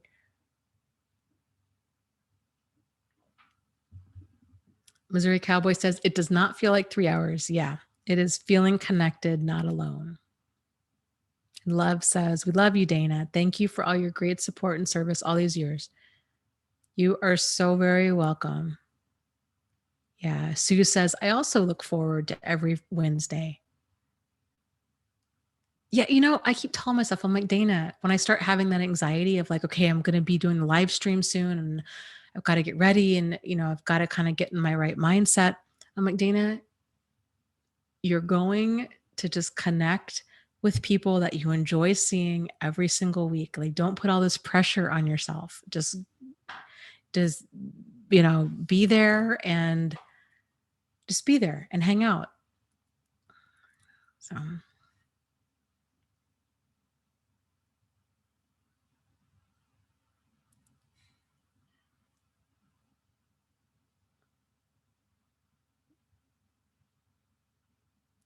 Elizabeth says, I hear that many therapists are not even familiar with treating those suffering from narcissistic abuse. So, what is one to do? I would agree with this. I think there's a lot of therapists out there that are not familiar with treating those who have suffered from any kind of abuse in general. So, what I encourage people to do is to join several support groups. There's lots of them out there. They're on Facebook. I have one on my website. It really just depends on like what a person's looking for. And the support groups can be intense. Like no joke. Tanitria was saying earlier, it was very triggering for her because it can be like an overwhelming amount of people sharing their experiences and that can be a lot. So if you're going to join, okay, just real quick, if you're going to join a Facebook group, highly recommend that you turn off notifications for that group. That way you're only going there when you want to instead of, you know, like checking your phone and there's 87 new alerts. So it can be a lot. If you can find a good support group or support groups and talk to other people that have been there, done that, that's going to bring up a lot of aha moments and a lot of questions. And a lot of that you can share in the support group, especially the questions. But it can be good to take a lot of these aha moments. And then if you do find a therapist, ideally it's really important that you have a good rapport with one.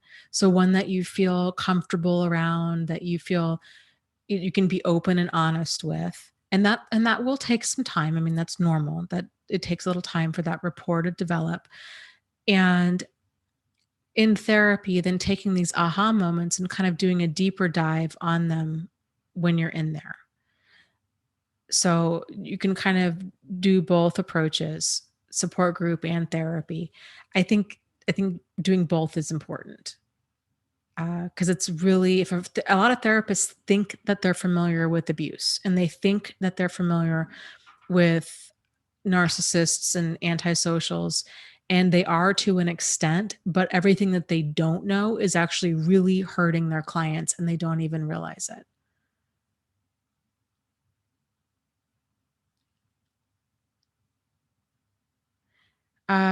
Google it says, I know this is more legal advice, but what are the repercussions of joining a non-private narc recovery group on Facebook if I have an ex with kids? If privacy is even remotely a concern, I would highly recommend joining with a fake profile. So that would be the best way to go. So nothing can be tied back to you. So use that profile just for support groups. Like don't befriend other people that people don't befriend your same friends. Keep that profile just for support groups and keep, details anonymous and that kind of thing. Yeah, Elise says the therapists I know don't know diddly about it. I would agree. That's been my experience too. And yeah. So, and here's the thing, you can talk. So Andy was saying, well, a therapist doesn't want to diagnose without seeing them, is my guess. You can talk about it in terms of the behavior and not the diagnosis. So using words like, and honestly, a therapist is probably not even going to like you saying that. I think there's a certain degree of feeling like pushback of like, no, only I'm allowed to use this terminology, you're not. And so if you talk about, so I was going to say, even if you talk about it as in terms of like my partner's being very narcissistic, or my partner has a lot of narcissistic traits or antisocial traits, depending on the therapist, they might not even like that. Um, but if you were to talk about behavior specifically, manipulative, verbally abusive, berating, critical, condescending, demeaning, devaluing, um, hurtful, these kinds of things can really help, because then you're talking about behavior, because it really is, the diagnosis is, it can be really validating, but at the same time, it's not about that. It's about the behavior. It really, really is.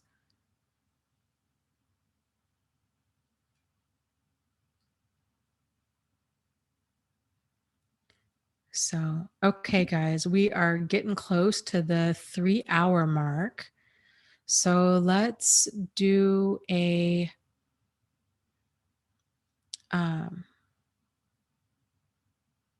a guided or yeah, I guess kind of a little guided meditation to wind down. Real quick though, Top Quality was saying, yeah, if a therapist hasn't experienced narc abuse firsthand, you're wasting your time completely. Frankly, I would agree. Like a person, it's one thing to read about this, it's another thing to actually live it. And there really does need to be some sort of understanding, because it's not a really, and a therapist really needs to understand the difference between a problematic relationship and an abusive relationship. Because if they're operating from the standpoint that all issues can be fixed with communication, this is going to re-victimize and traumatize and the target. Like they need to be able to separate out the difference instead of thinking, oh, this is a relationship issue, when it's really an individual issue. Like it's not a communication issue, it's a character issue. These are two very, very different things, but there's a lot of like blurring together, especially to a person who's not familiar with an abusive relationship.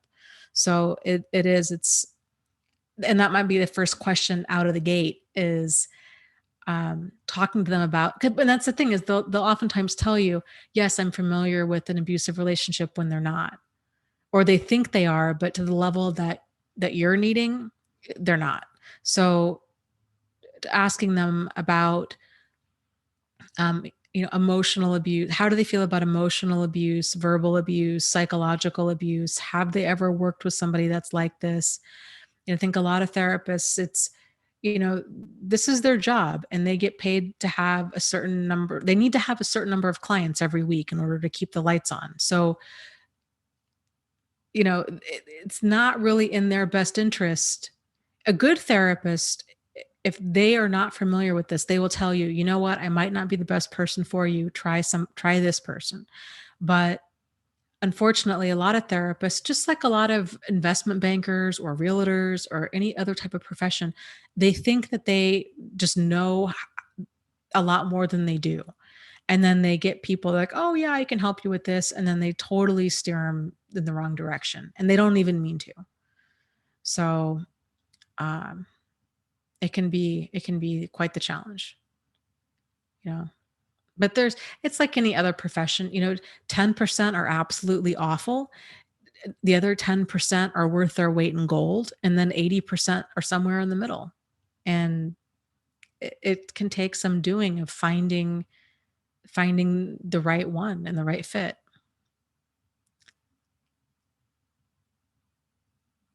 So, okay.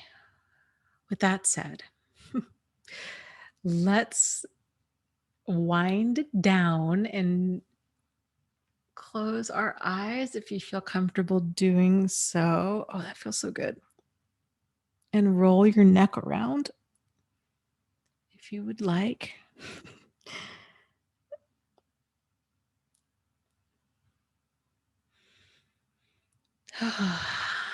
Just be here in the moment.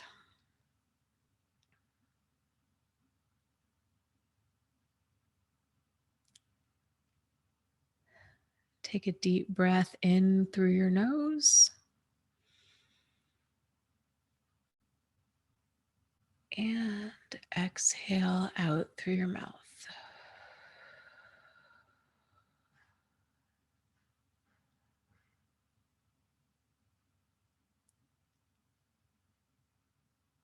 Take another deep breath in through your nose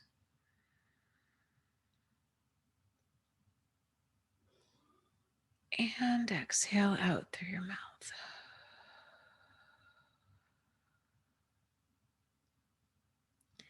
And just let the tension just melt out of your body down into the floor.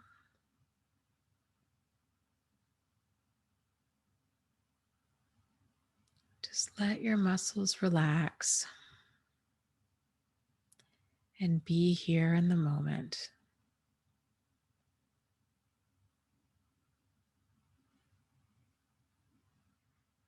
And you're here. Everything in this very moment is fine. There are no worries. There is no stress. There is no anxiety or fear. There's just a state of calm.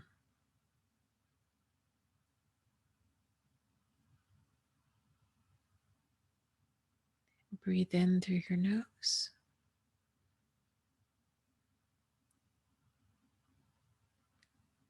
and out through your mouth.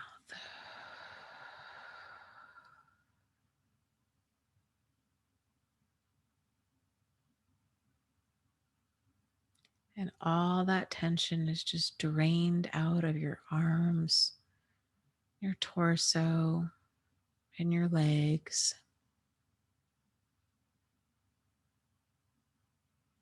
Your body feels very heavy.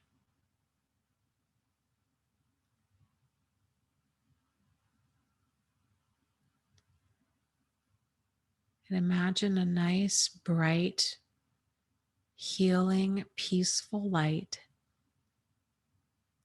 that starts in the center of your chest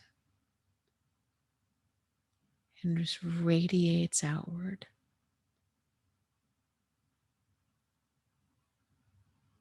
And with every breath, that light gets bigger and bigger.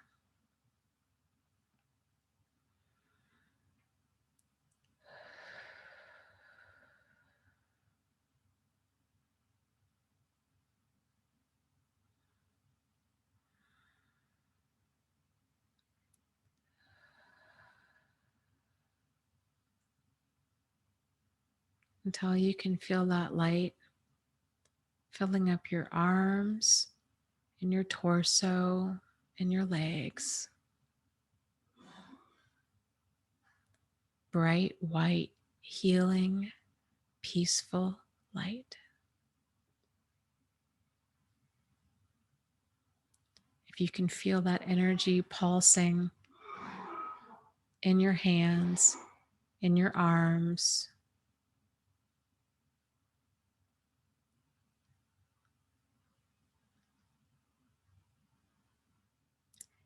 and imagine sending some of this healing energy, this light and love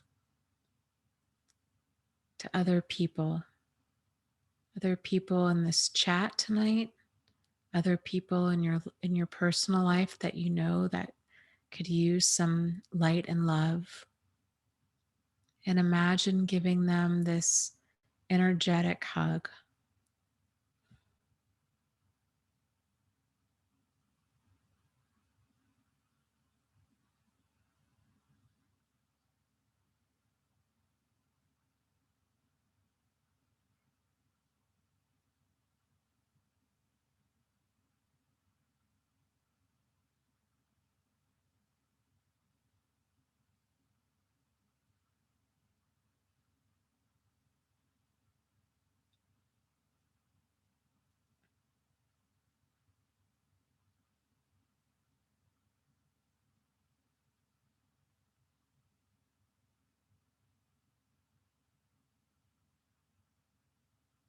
And when you're done, make sure to come back to yourself and give yourself an energetic hug.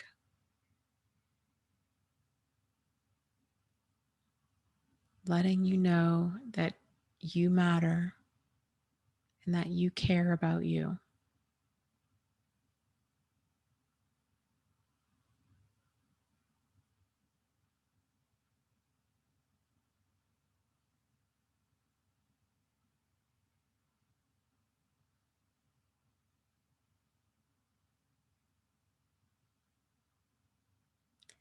And when you're ready, go ahead and open your eyes, still being here in the moment, knowing that you are safe, you are calm, you are peaceful, and that you are healing.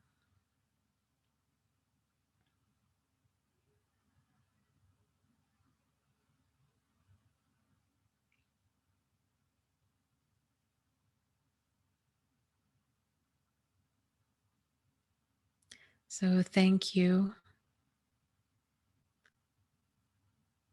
Thank you for joining me tonight. Thank you for joining us tonight. And hopefully we will see you next week. So take care. Have a fantastic week. And as always, just lots of love to you guys. You are not alone. You are not crazy. And you really can move forward and heal from this. So take care, and I will talk to you soon. Have a fantastic night. Goodbye.